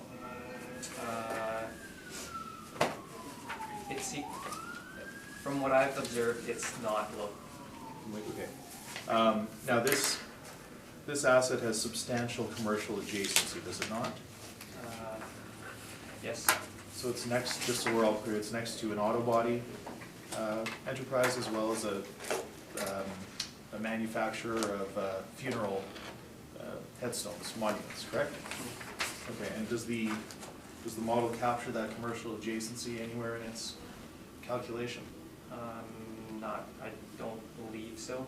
Okay, do you think that if the cap rate is a numerical expression of risk, the easiest way to look at this, would this give an investor confidence, or would it give them a general sense of uneasiness? Do you think a commercial adjacency of this nature would give the next potential investor a sense of confidence or a sense of uneasiness as it relates to the potential durability of the income stream going forward?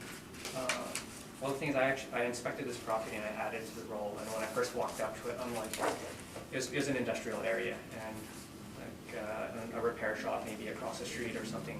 I thought it was kind of strange, and then I believe that the person told me that it was actually all leased up, and the rents were they were not low. They were large rents, and so the fact that it was rented up and with the rents being so high, and based off of the income and expense information that we've seen so far, it seems like the performance of the property, even in an industrial area, seems to be pretty good. So the location is a negative, you'd say? Initially, yes, but as it turns out, maybe not. It was brand new, so I guess time will tell. Now again, to go back to your to the cap rate table, we don't see anything that resembles a 4.3 with the brokers. Now would this would be a low-rise B, I'm guessing? I guess we don't distinguish. Or maybe A, regardless. Would a cap rate between 5.5% and 6% be more appropriate in your mind, or do you think 4.3 is reasonable? I think so. Yeah, I think 4.3 is reasonable. Okay, those are my questions. Thank you. Cynthia? The term brand new has been being used, but the building is 5 years old almost, correct? It was 2015, you said? Yeah. Okay, so, I guess from when you consider the whole stock of apartments being like, say late 1800s to say now, in terms of that type Like of. if you go from ladies and gentlemen to now, it's brand new, yeah, okay, That's- I got you. That's kind of how, anything that was, anything that's like 2,000 is almost brand new. And- But it's leased up in 16 and then we're valuing it At least at up 18. in 16, okay. Yeah, 16 to 18. But yeah, I think maybe that's where I get the term from. Because What is that the is, name? that is close to your lowest cap you've got listed here, correct? Yeah. Okay, that's all I had, thanks. Lori, I have no questions, thank you. did you investigate the properties by them to see if there's any permits or what's happening with them? No, all I have is that like I inspected the property and I added the property to the assessment roll. Had you investigated the properties I've next been door? outside, I haven't been inside. So you haven't investigated the other properties? The other properties? Yeah. Which mean by the The ones that you're talking that bring down the value, have you investigated those properties? Oh, no, I haven't studied those. Neither. Yeah. Okay. That concludes the matter.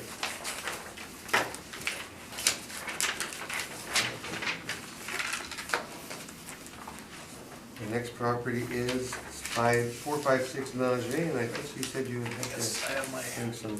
updated, again, I apologize, I included these wrong properties working. That's the correct one. You're okay with this, right? Because you said you got it already? Yeah, I'm just. Honest mistake, okay. That's exactly it. It's just the workup page? Yeah.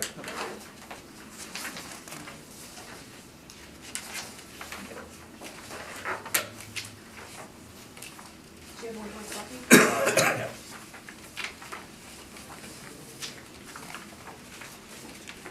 Ken, you fire it up. The subject property is 456 Langevin. The roll number is 060-706-56000. It's a residential apartment block that's 2 stories high. It's built in 1968 and has 27 units with 21 outdoor parking stalls. On page 3 is our income valuation summary. We use average rents of $814 to get a potential income of $263,000. We use a 1.8% vacancy to get an effective gross income of $259,000. We use a 49% expense ratio to get a net operating income of $131,000. Kept at 5.1%, we have an estimated market value of $2,575,000, about $95,000 per unit. On page 4 are our rent comparables, and that's the rents we've used online on the market. On the bottom of page 4 are some expense comparables. The expense, market expenses ranging from about 43 to 50, 53, 54%. On page 5 is information on how we derive our cap rates. Page 6 are some cap rate sales.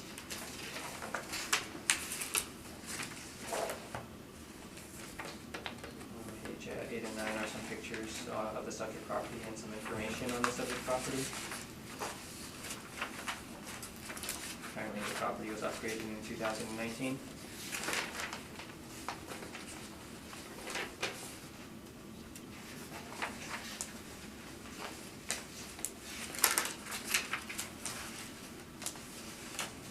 That's post.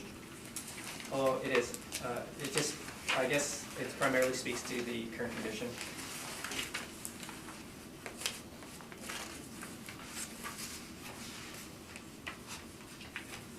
You see in there, in page 10.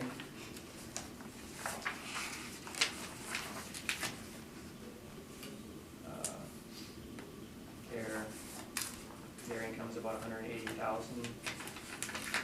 But they have, their expenses were 248,000.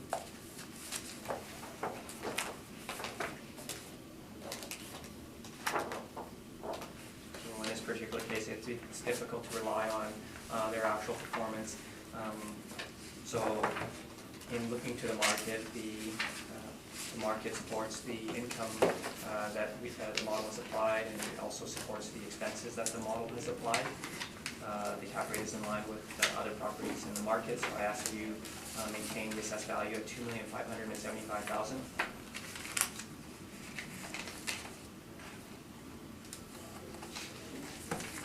Question? Yeah. Thank you. Okay, yeah, number of questions here. Okay, so, again, built in 1968, effective year is 1968, that's correct? Yes, And it is wood or steel frame, construction class D, is that correct? yes, Have you visited this property? I've not. Okay. Sales history, is this to, this imply that this is the same owner? This building's never changed hands? I don't know. Okay. They've got 27 suites, and have you reviewed the financial statements that were provided to you by the owner?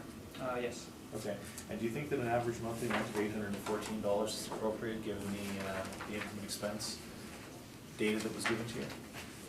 they are not the same. They're not the same, so I've just done a quick calculation here, it looks like that $814 should be closer to about $560, right? To say so. Okay. And you'd mentioned that the suites are being renovated in 2019? It appears that they were upgraded in 2019. That's post-reference material, correct? It is post-reference material, Okay, but so the then thing what is, would that tell you about the building in 2018? It's being renovated right in 2019, then in 2018, it's probably not in very good condition, is it? it's difficult to say. Probably not maximally productive, let's say. Is that fair to say? For $300 below your modeled rent, that seems very low. Okay, now let's go over to page 4, please.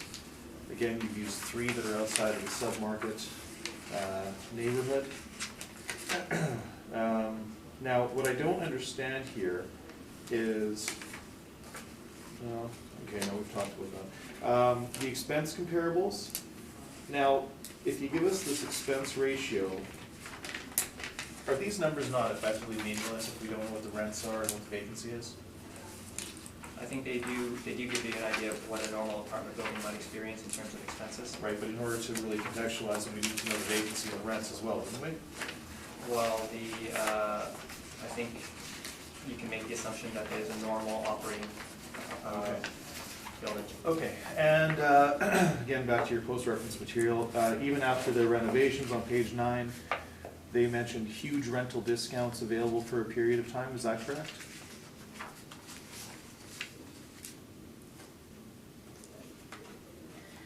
Read the material you submitted, it says huge rental discounts available for a period of time. Yes. Okay, do you think that's typical?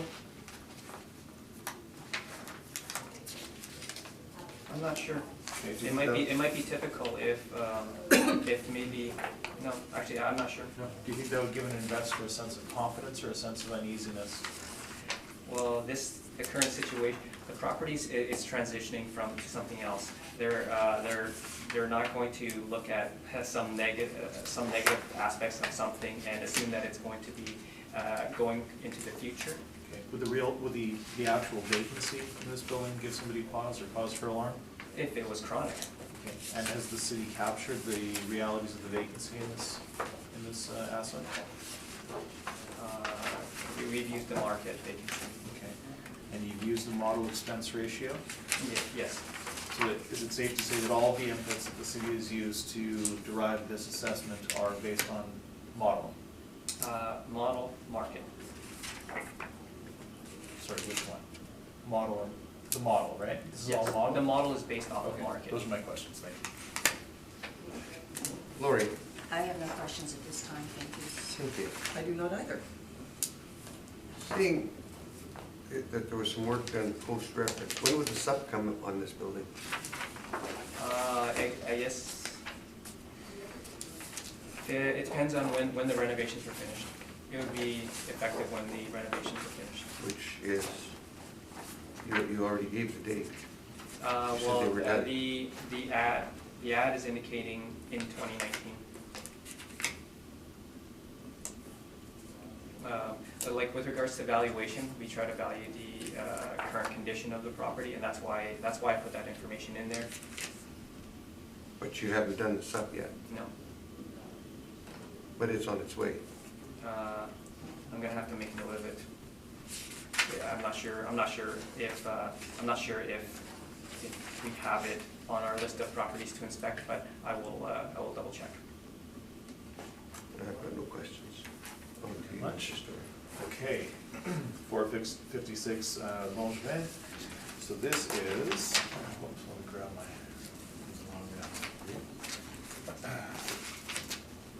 so we are,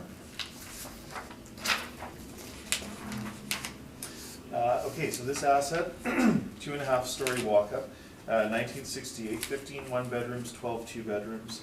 The city is suggesting an assessment of $2,575,000, and as per my amended valuation sheet, please, we have a loose one and not the one included in the brief, we are suggesting that a value of $1,463,000 is more appropriate. The site size is 19,115 square feet and is zoned R2, again, 27 suites. The main point of contention here is that the mass appraisal model has grossly overstated the potential rents, leading to a large gap in the department's assessed value and a reasonable indicated market value at the reference date. The model has, as I've alluded to, the model has also understated this property's vacancy issues, leading to an inappropriate assessed value. So if you look at my handout that I provided, you can see that we are not on the same page from the beginning. The model is suggesting potential gross market rents in this asset of $263,768. We are suggesting that based on the actuals, we are actually optimistic by saying it's $201,618. We've taken the real vacancy rates, which in the last 2 years are anywhere from 12% to 27%. We've said, okay, that's fairly high, but we've stabilized it at 5% to capitalize that into perpetuity to create what we be an optimistic best year. Now, in terms of the gross rents, we are at $191,537, where the assessor is at $259,000. We've used our actual expenses, and as we work our way down here, we can see that our actual expense ratio is 55%. Now that's based on, that's capped. Again, there's a lot of wishful thinking here. The last 2 years have been well over 80, or have been at 85%. We wouldn't use a number that's that high, as a potential investor would not likely use a number north of, say, 75. That's usually our precedent. I've used 55 based on the fact that 2014 will be what we'll call a normal year in the subject's recent history, bringing us to an NOI of $87,809, where the city is at $131,349. We've used a 6% cap. That's based on age. There's been no adjustment for the other factors at play here. We've captured them with the actual expenses, as well as by adjusting the vacancy to reflect the economic reality of the asset. And when we capitalize our $87,809 with a 6% cap, we come to an indicated market value of $1,463,000. Thank you very much. Kim?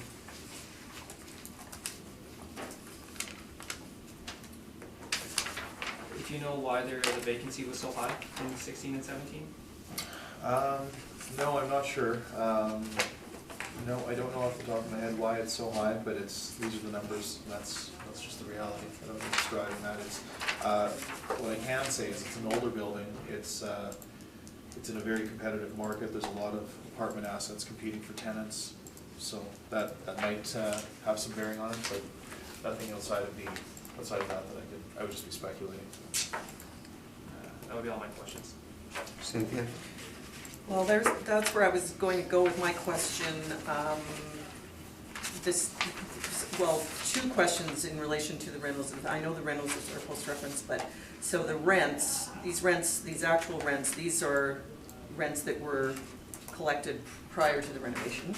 Correct. That's Okay. 60. Prior to the existing condition, and the vacancy pre-rental. So you don't know whether maybe this is because they knew the rentals were coming up, they were leaving apartments vacant, or I don't think it's a backfilling issue. I don't think that's the case. because that does seem very high It from is what you very see high. in the market. Yeah, no, it's very high, and that's why we didn't use it. We used 5%. 5%, yeah. Okay, and Lori. your 6% is consistent with what you had on other properties that age, so no question there. Thank you. Lori? I have no questions, thank you. Now we do have to get around the question on the actual condition for value, The actual, condition for value. right. So it is all leased up now. I haven't looked at 19, I don't look at the post-reference material, I look at it at the reference date. We're supposed to look at present physical condition, Yeah, well, that's- but the income stream at the reference date. So let, the present condition it's in. Right.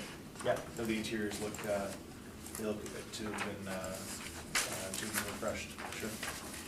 Just refreshed, windows, I'm not sure about windows, I can see that the flooring has been done and they've been redone. kitchens. I believe so, yeah. So relevant to its condition, Right. The exterior of the building still looks as it were though, I was there on the weekend, it's, relative to its condition, would it not drive a higher rent? would not drive a higher rent. I mean, you're down at $500 and some odd dollars. Well, those are the real, that's what the real rents are at the reference date.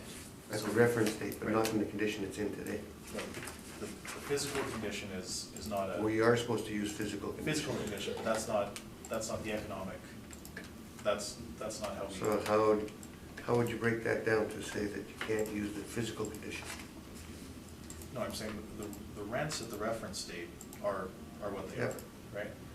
The present physical condition, yes, we can say that we're not making an adjustment for the fact that it's a downward adjustment for the fact that it's in poor condition or anything like that. And from the outside, it appears to be in the same physical condition it was at the reference. I am conceding that there's been work done on the interior, but that will be a question of the rents going forward into the next cycle. Or a sub that comes forward Well, that's, after they do an inspection? could be, yeah, good. Okay, I've got no further questions.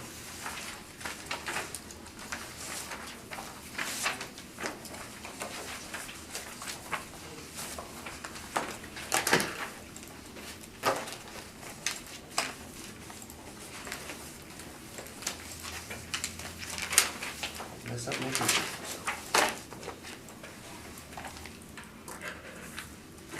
We'll now move on to 309 Enfield Crescent, please.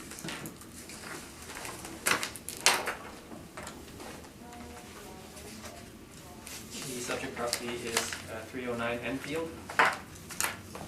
The roll number is 060-815-16000.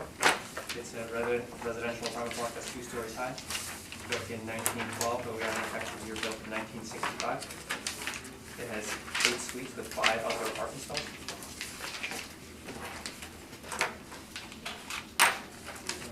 On page 2 is the sales history of the subject property. The most recent sale was $794,000. On page 3 is our income valuation summary. We use average rents of $826 to get a potential income of $79,000. We use a 1.8% vacancy to get an effective gross income of $77,000. We use a 45% expense ratio to get a net operating income of $42,000. At the 4.6%, we have an estimated market value of $932,000, which is $116,000 per unit. Page 4 are rent comparables. The rents we've used are in line with what's on the market. Page 5 is information on how we derived our cap rates. And on page 6 are some cap rate sales.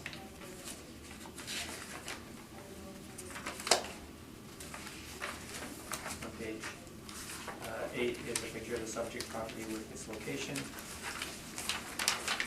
On page 9 are some pictures from the internet.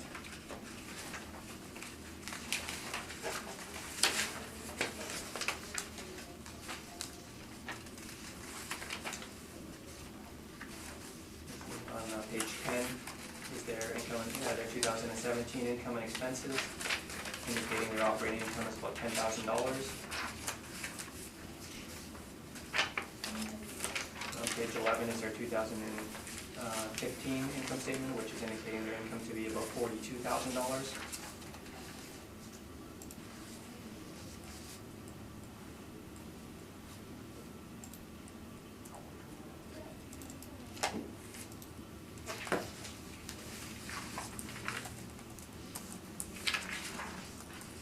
The last few pages are the sales mailer indicating that they paid $794,000 for the property.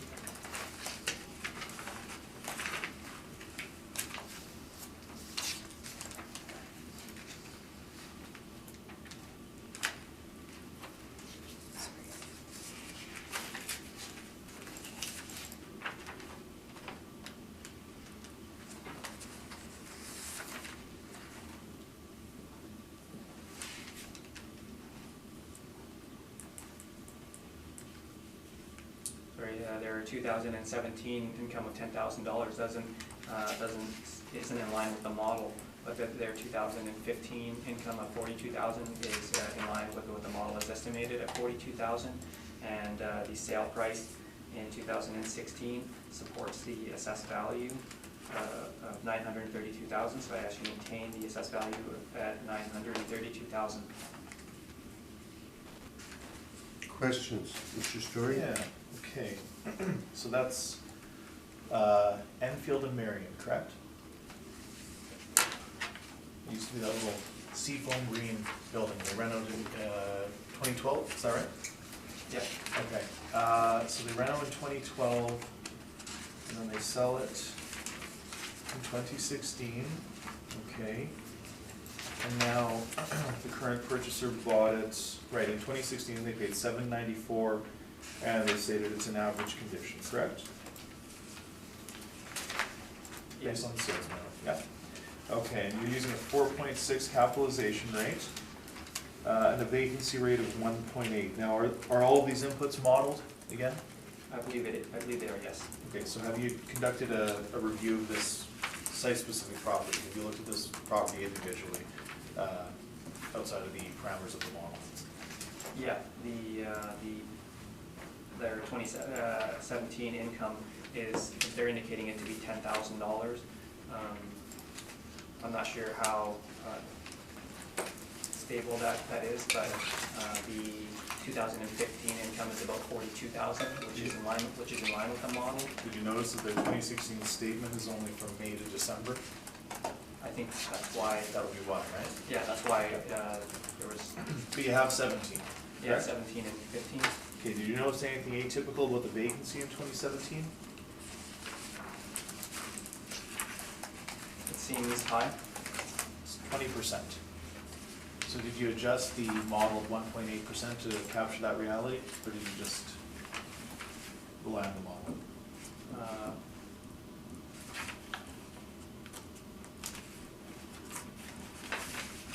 Yeah, so like I said, if it was chronic, then maybe, but otherwise we rely on the So model. we don't know if it's chronic yet. We don't know. Okay. And the bones of this building are from 1912? Yes. So for a building that's got 20% vacancy, the bones of the building are from 1912, do you not think that a 4.6 cap rate is overly aggressive? Well, the thing is that I think it's in line with the market, and when you look at the value that's being estimated using that cap rate, it seems to be in line with the sale price. Okay. So, so it seems to be reasonable to me. Do you think buildings from the turn of the 20th century ought to have a adjustment to the cap rate based on their age, based on construction methods of the time, based on the fact that this building's 107 years old? I think there is an adjustment where it's like, if this building was newer, the cap rate might be 4.3. 4.3.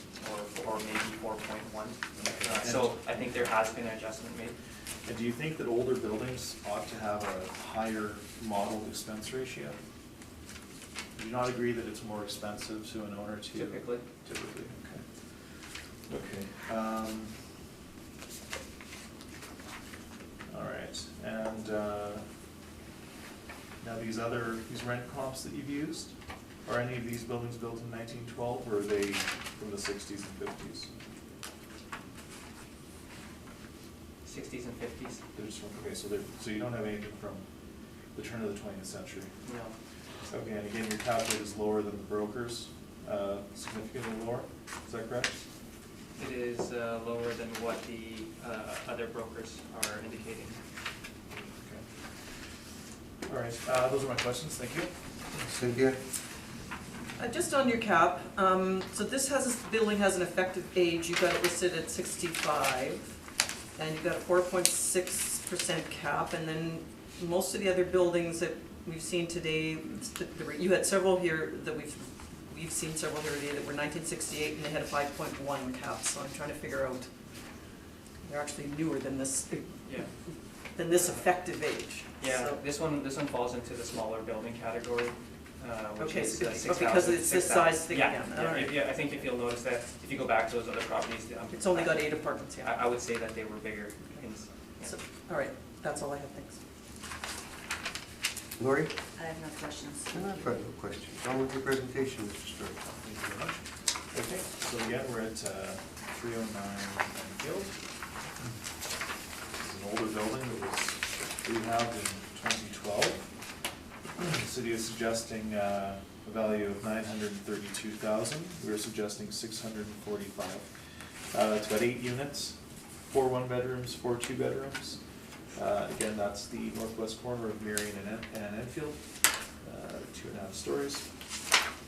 And the site size, according to the city of Winnipeg, is 4,058 square feet. Okay, so for the purposes of this exercise, we're disputing the assessor's cap rate of 4.6%. We're instead applying a cap rate of 5.75%. We are recognizing that there has been some work done there to extend the useful life, but we think that 4.6 is too low, 5.75 seems more appropriate. Now, the assessor has rightly pointed out that the income statements from 2016 only had roughly half a year, so we've used the 2017 actuals and then tried to stabilize any sort of anomalous entries. So we start off at roughly the same point. We're at 81,000 for potential market rents. The city's at 79, so again, we're slightly higher. We recognize that we pick up some revenue from laundry and parking, bringing our EGI to 78,421, slightly higher than the city's 77,919. Now, we've added our actual expenses. We've stabilized the R&M to 1,250 per suite. As I've mentioned a number of times today, an older building generally does, and I believe the assessor has agreed, does tend to have a higher repair and maintenance ratio. So we believe that the 45% that the city's using in their model is too low, doesn't capture the realities to an owner of carrying an asset that is of this vintage. So where we sort of start to diverge is on the NOI. We're at $37,074. The assessor's at $42,855. Now, of course, we've used a 5.75 cap to bring us to an indicated market value of $644,768. So we ask respectfully that this board amend this assessment for the 2020 cycle to reflect the indicated market value of, rounded indicated market value of $645,000. Thank you very much.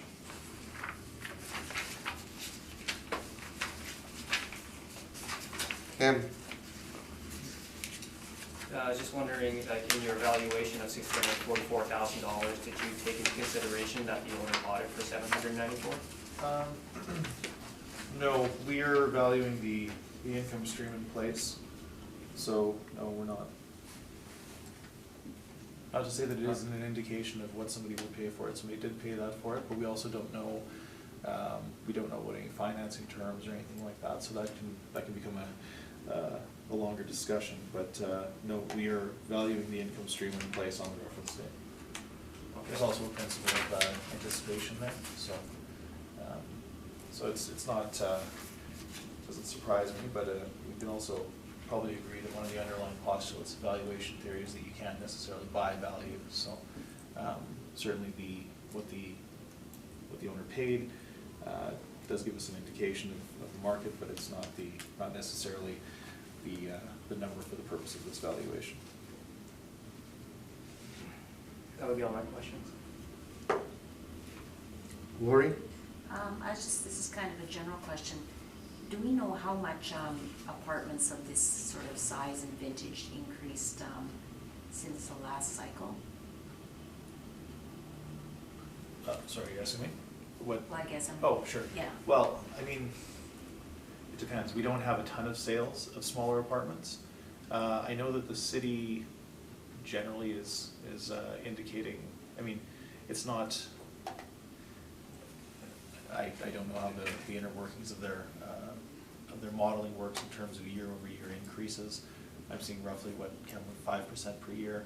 Something that's- I would say bigger than that, over, like Typically, though. from say 16 to 18 to 20. No, but year over year. Oh, year over year, Yeah. oh, yeah.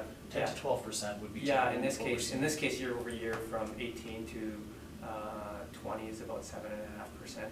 Right. Annually or? Annually. Okay, thank you. That's all my questions, thanks. On your page 6, your management fee, Yeah, you stabilized it at 39.21. it's 5%, yeah. Oh, you just used 5%, That's- so you took the model. We use 5% for all of our stabilization, that's the industry standard. Let's see. Well, you said it was actuals, I thought I understood actuals. Yeah, well, no, we always use 5%, and you'll find that usually that number is lower than the actual, so. Okay. We do include the actuals, but if we have anything anomalous, we will stabilize it, that's the purpose of that line, yeah.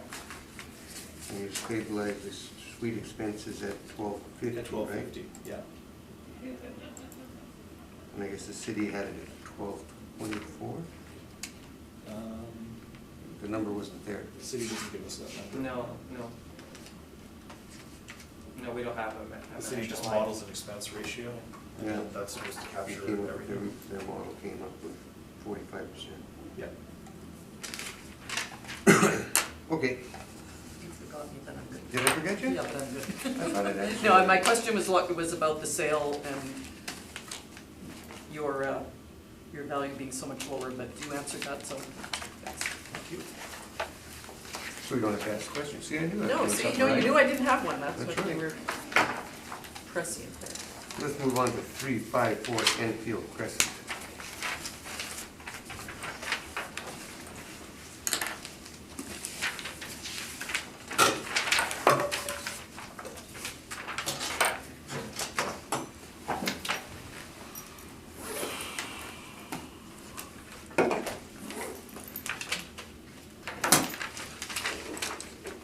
When you're ready, Ken.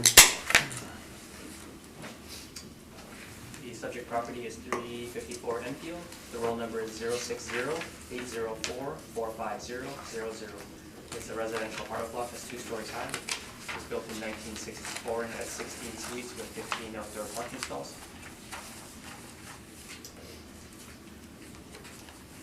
On page 3 is our income valuation summary. We use average rents of $726 to get a potential income of $139,000. Use the 1.8% vacancy to get an effective gross income of $136,000. And we use a 49% expense ratio to get a net operating income of $69,000. Kept at 4.9% with an estimated market value of $1,417,000 to $88,000 per unit. On page 4 are our rent comparables, and the ones we've used are in line with what's on the market. On page 5 is a summary of the income and expenses submitted by the owner. Their estimated operating income is about $74,000, which is a little bit higher than what the model is estimated at $69,000.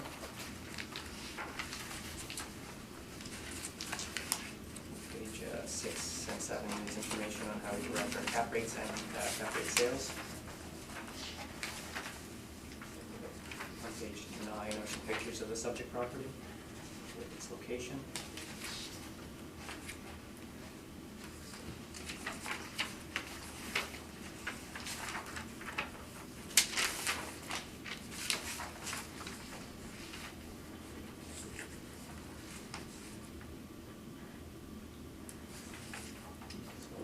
When you look at the actual performance of the subject property, it supports the model, and I ask that you maintain the assessed value at $1,417,000.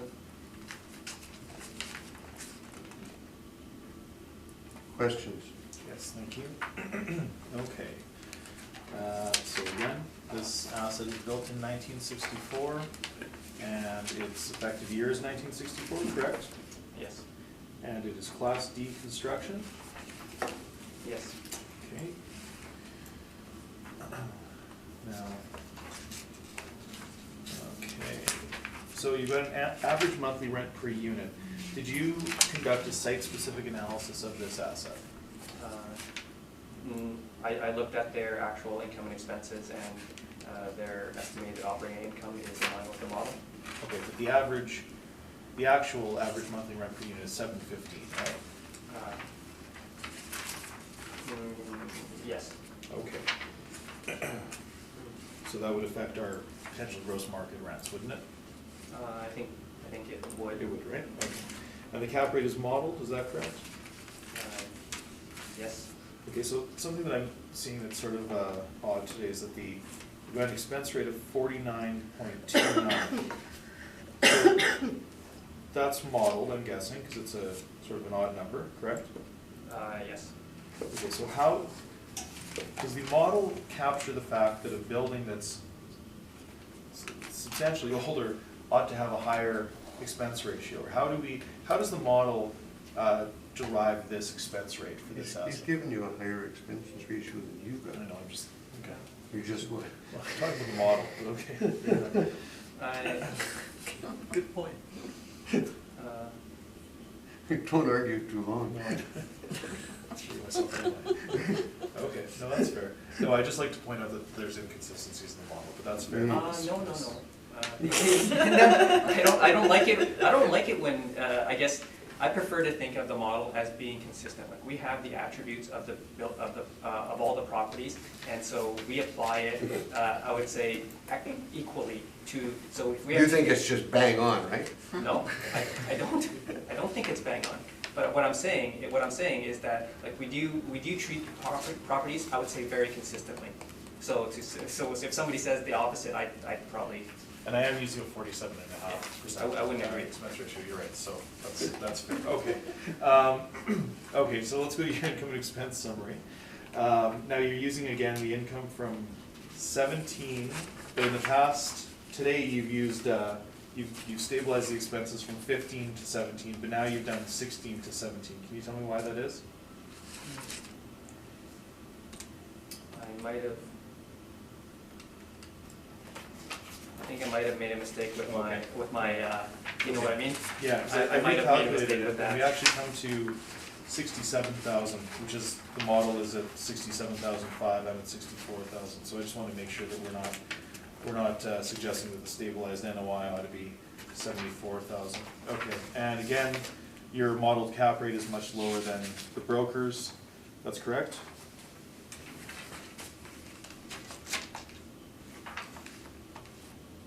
You're at 4.9%.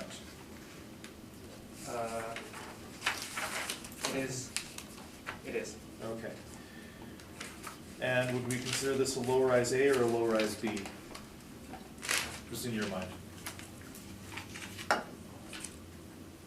We don't distinguish. You don't, okay, so, but you've included in your evidence that the brokers are suggesting that an asset that's a low-rise B investment grade ought to carry a cap rate of 5.75 to 6%, correct? Yeah, it's carryover from previous cycles where they may have distinguished between high-rise and low-rise A and low-rise B, but based off of the sales and expense information that we have, it doesn't seem to indicate a difference, so that's why they're all the same. Okay. Those are my questions, thank you. Cynthia. No questions. Lori, I have no questions. do you have anything on whether the building's been remodeled, any permits pulled? I do not know. Okay, thank you, I'll declare the date. Thank you very much. Okay, so we are at 354 Enfield. Okay. Now again, this building is built in 1964. It's 2 stories. It's got 4 bachelor suites, 9 one-bedrooms, and 3 two-bedrooms. The city is suggesting a value of $1,417,000, and we're requesting that value be amended to $1,180,000. For the sake of brevity, I will tell you that the main point of contention here is on the cap rate. The city is using 4.9%. As per our study in our table, we're suggesting that an asset built between 1960 and 1979 a generally good location, all things considered, should likely carry a cap rate of 6%. Again, we're asking for $1,180,000. If we look at our, very quickly, at our income workup, we are not that far off. The starting point with the assessor, we're at 137, they're at 139. We recognize that we pick up actually very little miscellaneous income, but we're within $1,000 of each other. When we apply our actual expenses, as we've quite rightly pointed out, we're at 47.5 as an expense ratio. The city's modeling at 49.3.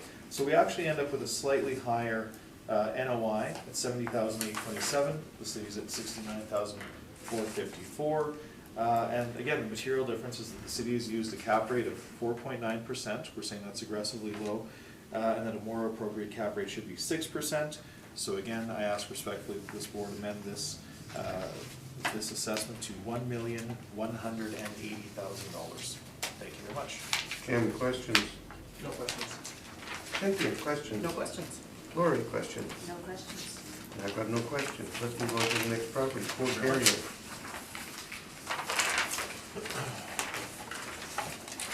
That was better, 6 minutes.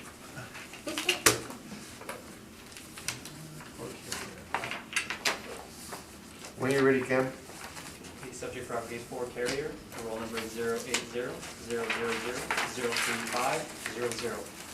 It's a residential apartment block that's 2 stories high. It was built in 1961 and has 13 suites with 14 outdoor parking stalls. On page 3 is our income valuation summary. We use average rents of $712 to get a potential income of $111,000. We use the 1.8% vacancy to get an effective gross income of $109,000. And we use the 49% expense ratio to get a net operating income of $55,000. Capped at 4.9% with an estimated market value of $1,129,000. So $86,000 per unit. On page 4 are our rent comparables showing the rent we used are in line with what's on the market.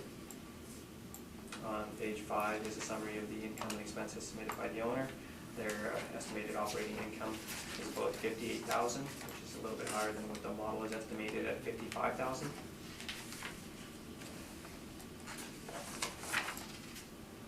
On page 6 and 7 is information on how we derive our cap rates and some cap rate sales.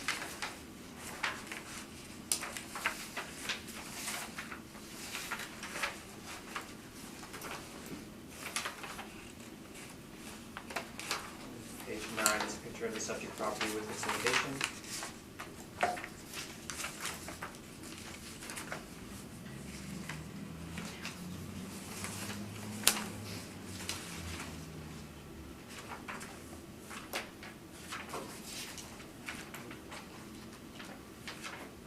The remainder of my brief is the income and expenses submitted by the owner.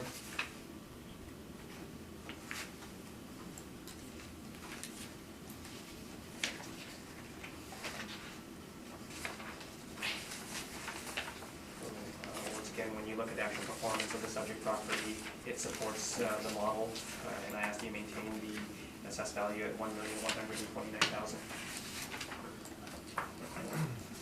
Questions? Mr. Yes, Story? thank you. Mr. Wong, have you visited this property? I have not. Do you have a general sense of the condition of this property? I have a sense that it is in average condition. Are you sure? That's what I feel. Okay.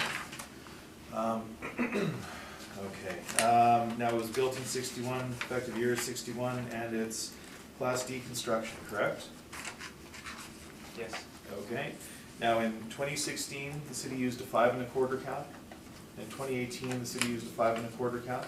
So did something change that would indicate that this asset is carrying less risk than it did in the last 2 cycles? We calculated a lower cap rate. Okay, but that's, okay. So we're not, okay, that's fine.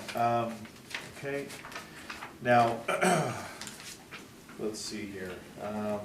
So again, I'd suggest that 4.9 is quite low, but let's look at your rent comps. You're suggesting that an average rental comp is $712.27? That's what the model has Okay. used. Have you drilled down on that and done a site-specific analysis based on the the statements that were given to you by the owner? What do you mean? I mean, are you aware that the actual is $663, not $712?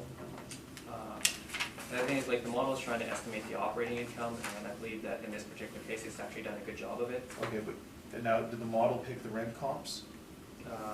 No, I did. You did? Okay, so you're aware that none of these are in the subject's sub-market, correct? They, This is in Glenwood. yeah, They're in Glenwood, these are not, yours are not in Glenwood. yeah, the locations might be a bit different. Okay, and so I stabilized your, what you're calling your stabilized NOI. You're claiming that it's 58,593, it's actual 56,495. Are you aware of that? Did you stabilize it based on how we, the line by line as we typically do it? Or did you just rely on that 58,000? Are you comparing mine to my stabilization to yours? No, I'm asking if you did a stabilization by averaging the income year by year as opposed to what we On your page 5. page 5. Yeah, the stabilized, the estimated operating income was based off of using their 2017 income and the average expenses from 2015 to 2017. Okay, because I calculate 56,495, which is, in my work of, I've got 56,540, so that seems bang on. So I just wondered if you'd done that exercise. Okay, that's fine. Now, let's see here. Again, we're at a 4.9 cap. You haven't inspected the building, and you don't. And it would be. You said your general sense is that it's in average condition. Yes, Okay. But that's without visiting. I have not inspected the property. Those are my questions. Thank you. Okay. Lori, any questions? Not at this time, thank you. No questions, No thank you. questions, thank you. And I've got no questions. On with your presentation. Thank you. Okay, Fort Carriere. So we are on a building built in 1961 with no substantial improvements that would give rise to a change to an age variance for effective year built. We've got 10 one-bedroom suites, 3 two-bedroom suites. The city is suggesting an assessment of $1,129,000. We're here to request that the assessment be amended to $942,000 to capture the economic reality of this asset. So we're located on the west side of St. Mary's between Metcalfe and 5th Avenue. This is in the Glenwood section of St. Clotel. Again, a 2-story built in 61, presently being used as multiple family residential. The site size, according to the City of Winnipeg Property and Tax Department records, is 9,316 square feet, and it's zoned RM-FM. I was there this weekend, and I would suggest that the exterior condition would not be considered average. It would be below average. I'd say that's probably being conservative. Okay, so the purposes of this report, we're disputing the assessor's cap rate of 4.9%. We're using a rate of 6% based on our study. And again, the resulting market value is $942,000. So we're actually, in the grand scheme of things, we're starting off very reasonably close together, I should say. There's not much argument on our end from the expense ratio. We're suggesting 46.3 based on actuals. The model is saying 49.3. So our NOI between the two of us is very close. We're at 56,500. The city's at 55,300. So the material difference here is that we're capitalizing at a 6% cap rate, giving us an indicated market value of the reference date of $942,000. Thank you. Thank you. Questions, Ken? No questions. No questions, you said? No questions. Lori? Just a quick question, and what is the general condition of this building? You sort of referred to it as yeah. not being great. Yeah, so I noticed, I have some field notes here. So we saw rotten wood on the windowsills. We saw a replacement door that was wooden sort of plank. We saw the old door appears to have been broken, and there was a replacement metal piece put on. So it was clearly not in, there were some concerns with the windows and the doors. That was immediately apparent when we pulled up, so. Any renos or fix-ups inside? Not that I'm aware of, no. Okay, thank you. No questions. Cynthia, nothing, and I've got nothing. Let's move on to the next property. We're just walking and moving. We didn't have supper yet. 570, St. Mary's Road.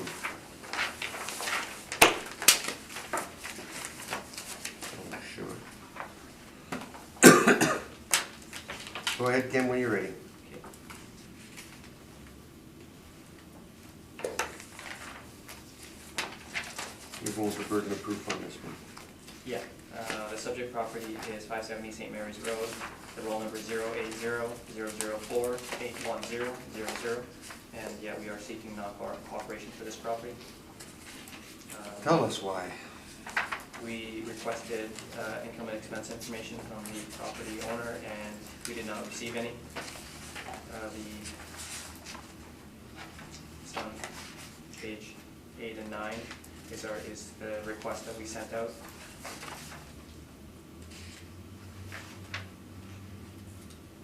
And we did not receive a response.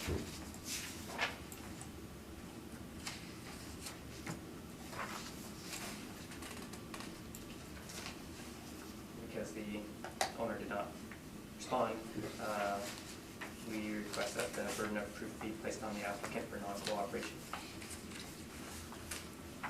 Question? No, well, yes, I do have Are you challenging it? just a point of clarification, just in Okay. case. We don't have the expense questionnaires either for that era, so it's pretty hard to dispute it with you. But I'm just wondering, I'm hoping this is going to the same place. Now this, to the right place, I should say. Now, 2200 201 Portage, that's TDS, right? That's Thompson, Dorf and Swab? I'm not sure. Okay, I looked it up. It is, and then the signatory name is D Zappia, but I know I'm aware of Zappia Realty, but I don't know, I don't know who that person is who signed for it. Is that an agent of the owner, or? I do not know.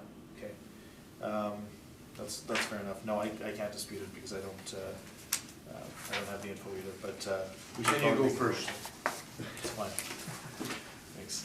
Okay, 570, excuse me, 570 St. Mary's Road. All right, He's already done the roll number. is that the roll? Okay. Yeah. So we've got a building built in 1951, it's got 2 stories. It's got 7 one-bedroom suites. I believe it is a converted, building that was converted from some other use, judging by my site visit this weekend. The city is suggesting $773, we're suggesting $618. Now, this is the west side of St. Mary's between Dunraven and Harrowby. That's central St. Boniface. So again, this is a 2-story structure built in 1951. It's presently being used as a multiple-family residential building. The site size, according to the city of Winnipeg, is 3,038 square feet and it's zoned RMFM. And we have 7 units, 7 one-bedroom units. And I would suggest that that does not constitute an optimal suite mix, so that's a point to consider to be certain. The city of Winnipeg is using a cap rate of 4.6%, and we are saying that a cap rate of 5.75 is more appropriate. So the residential component of this property is therefore $618,000 by our calculation. Now, I've accepted the modeled rents because I don't have actuals. This is an issue. So I've accepted basically every input that the city has except for the cap rate. So our only argument here is on the cap rate. I'm suggesting that a cap rate of 5.75 is appropriate. The city is suggesting 4.6. Now I visited this property this weekend. It is in objectively poor condition. There's cardboard on the windows. There's broken window sills. There's signs of rot all throughout. And it also has an extremely challenging access and egress into the parking area. So I would suggest that the 5.75 cap rate is warranted in this case. And again, I ask that the value be amended to $618,000. Thank you very much. Cameron, questions? No questions. Lori, questions? No questions. Cynthia, questions? No questions. And I've got no questions. Cameron, on with your presentation. I guess you just want to talk about cap rate. He's given all your information. Yeah, I guess our income valuation summary is on page 3. The rent that the model, like we don't have any information to go on, the rent that the model is applied is supported by the market, and the expenses are supported by the market. And like the cap rate is in line with the market as on my page 2, the property sold for $577,000 in 2012, and that's 6 years prior to the reference date of 2018.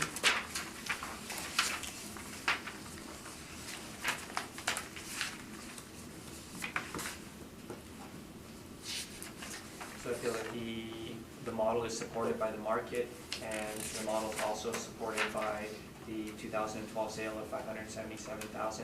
So I ask that you maintain the assessed value of $773,000. Do you have any questions? Yes, just a few. Mr. Wong, have you visited this property? I'm not, So you don't have a general sense of the condition? no. Okay. Okay, now we're really just talking about cap rates, so let's talk about investor confidence versus uneasiness. This building has sold 5 times since 2004, is that correct?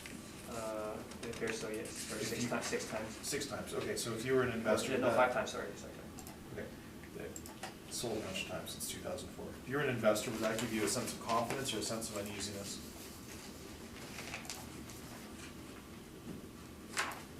I'm not sure. Okay.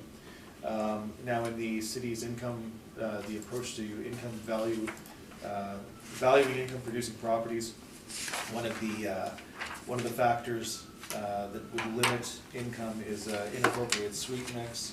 This only has 7 one-bedroom suites. Would you say that that's a positive or a negative? I don't know, I think if it is positive, I don't know if it's positive or negative, but it would bear out in the value of the property and the sale of the property. Right, okay. And are you aware that for at least one of the units, it's only accessible by way of a 20-stair wooden staircase? I'm not aware. Okay, so, right, because you haven't, have you looked at a photo of the building?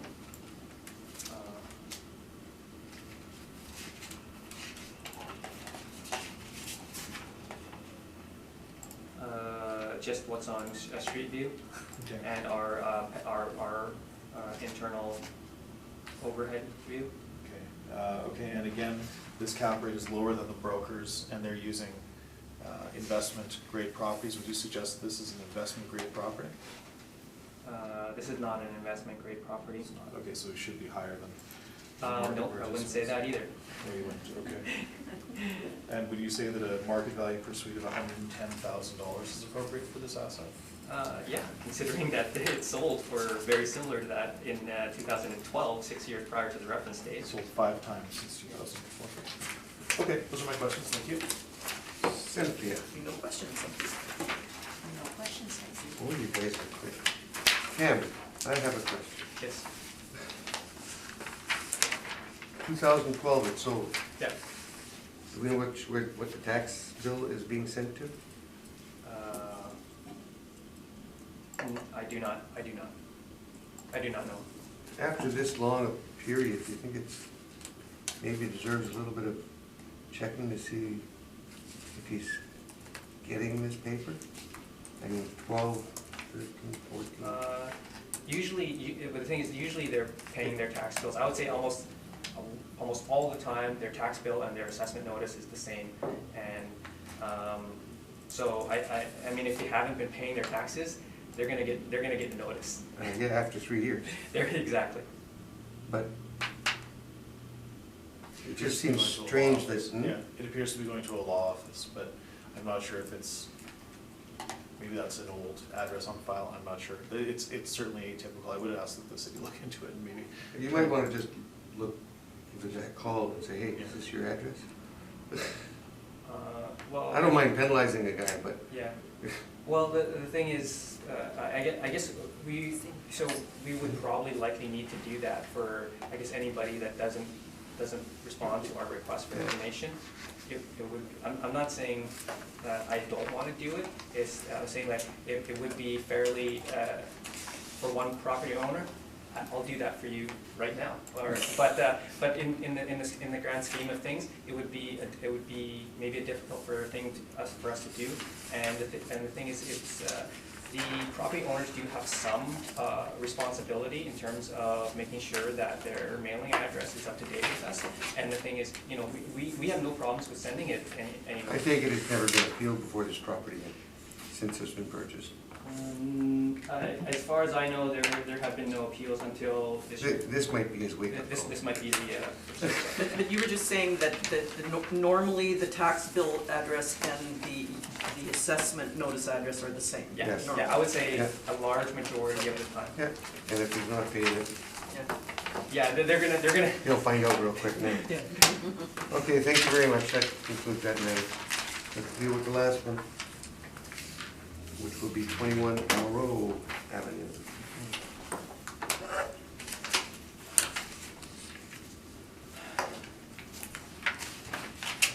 When you're ready, Ken. The subject property is 21 Morrow. The roll number is 080-021-712-00. It's a residential apartment block that's 2 stories high. It's built in 1962 and it has 23 suites with 18 outdoor parking stalls. On page 3 is our income valuation summary. We use average rent of $878 to get a potential income of $242,000. We used a 2.6% vacancy to get an effective gross income of $236,000. And we used a 49% expense ratio to get a net operating income of $119,000. Capped at 5.3% to have an estimated market value of $2,259,000 to $98,000 per unit. On page 4 are our rent comparables, and that the rents should be used online to put on the market. On page 5 is a summary of the income and expenses submitted by the owner. Their estimated operating income is about $102,000, which is a lot lower than what the model is estimated at $119,000.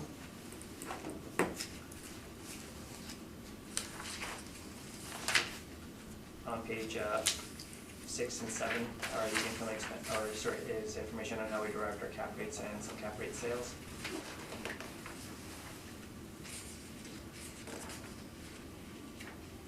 On page 10 are some pictures of the subject property.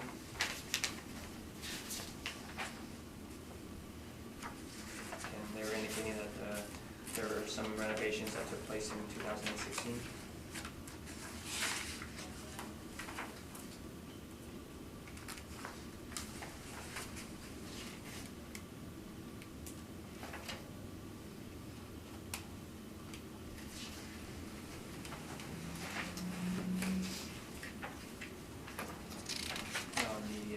The last few pages are the income and expenses submitted by the owner.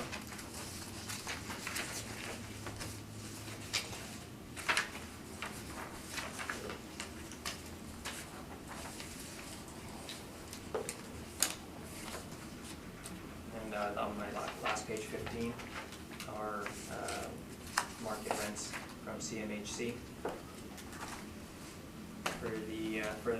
On the top of page 15, for the Zone 10, which is the same hotel, they have 1 bedrooms at about $939, and 2 bedrooms at about $1181, and so that's higher than that supports the model rent that has been applied at $878,000.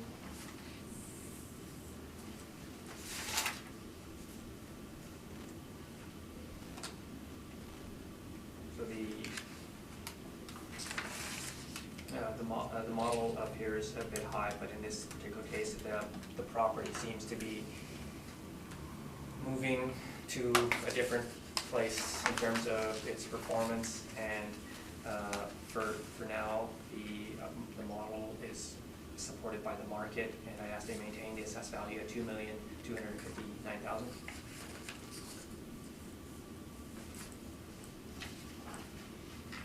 Questions? Yep. Okay, thank you.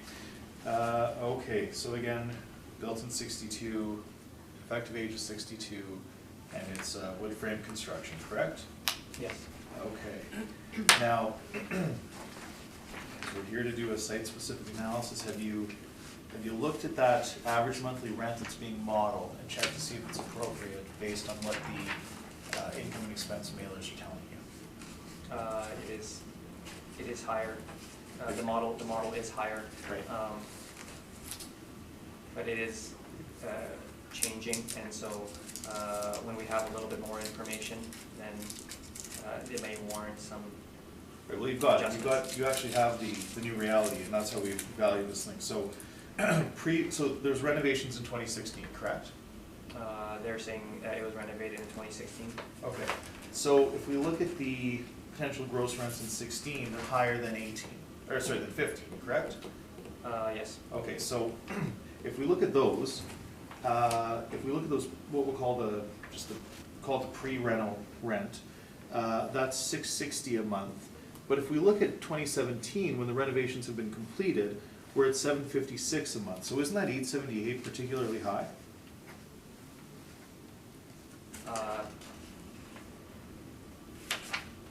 If the subject property was stable, it would appear a little bit high, yes. Okay, but let's just assume that it's stabilized. If you look at the vacancy, Well, I don't think we can assume that. well, we can, because we can see the actual vacancy in 17 is 1.4%, whereas in the previous 2 years it was 20 and 30%. So presumably that's when the renos happened, stabilizing in 17. And then so again, in 17, we're seeing 756 a month, but the model is saying 878. Okay. Now, these are all modeled inputs, right? I believe so, yes. Yes, okay. Okay, now, this is interesting. So, I'm looking again at this. Now, over the course of this docket, we've looked at your income stabilization, we'll call it. Now, your stabilized NOI is much lower than the model. So are you disagreeing with the model and saying that it ought to be $102,000? No, I'm saying that this is the summary of the income and expenses. Like when you look at their expenses for their repair and maintenance expenses for 2017, I would say they're still a little bit on the high side in terms of it being almost $2,000 per unit. So that seems a little bit strange considering the property has been renovated. So I don't know if I don't feel that the property is quite stable just quite yet. So why did you include this? Include what? This stabilization sheet? Oh, it's just so that people don't have to look through all the numbers. Oh, okay, but if you capitalize that stabilized NOI with your 5.3 cap, we ended at $1.9 million. So you aware of that? Sure. Okay, but if we use my 6%, then we're at $1.7 million. So is it fair to say that the value of this property is somewhere around $1.8 million, based on your analysis? I mean, that might be based off of your analysis. My feeling This is is that, your evidence. and I've told you where I Okay. stand in that regard, and so. Okay, those are my questions, thanks.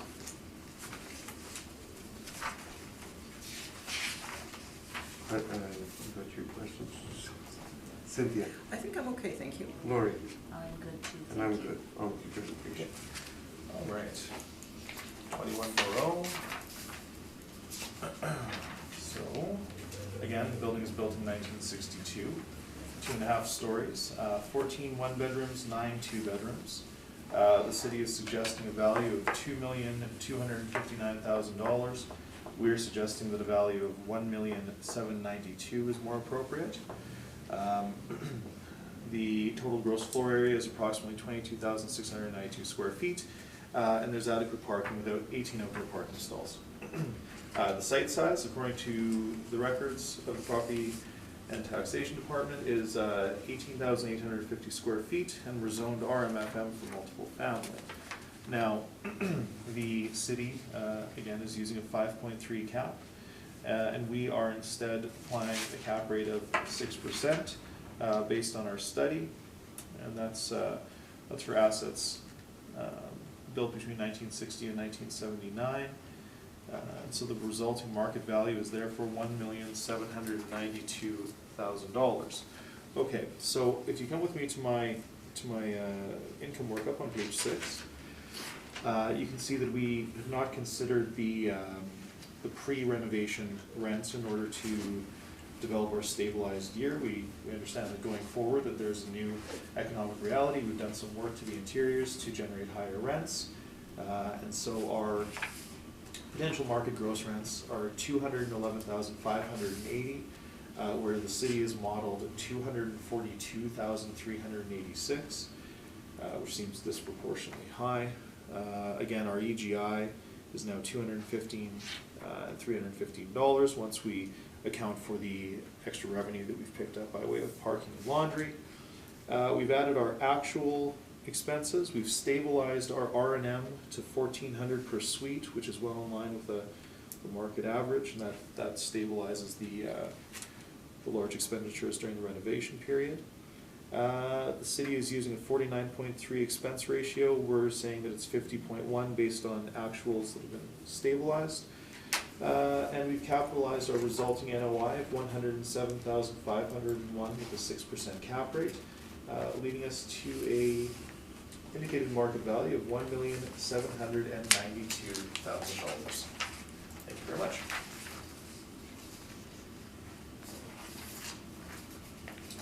Questions? Kim? No questions. Lori? I have no questions. Cynthia? No questions. Marcia? No questions. Thank you very much, gentlemen. It's been nice. That'll conclude the matters for today. Thank you very much. Thank you. Thank you. I got time for supper this week. What time do you- 5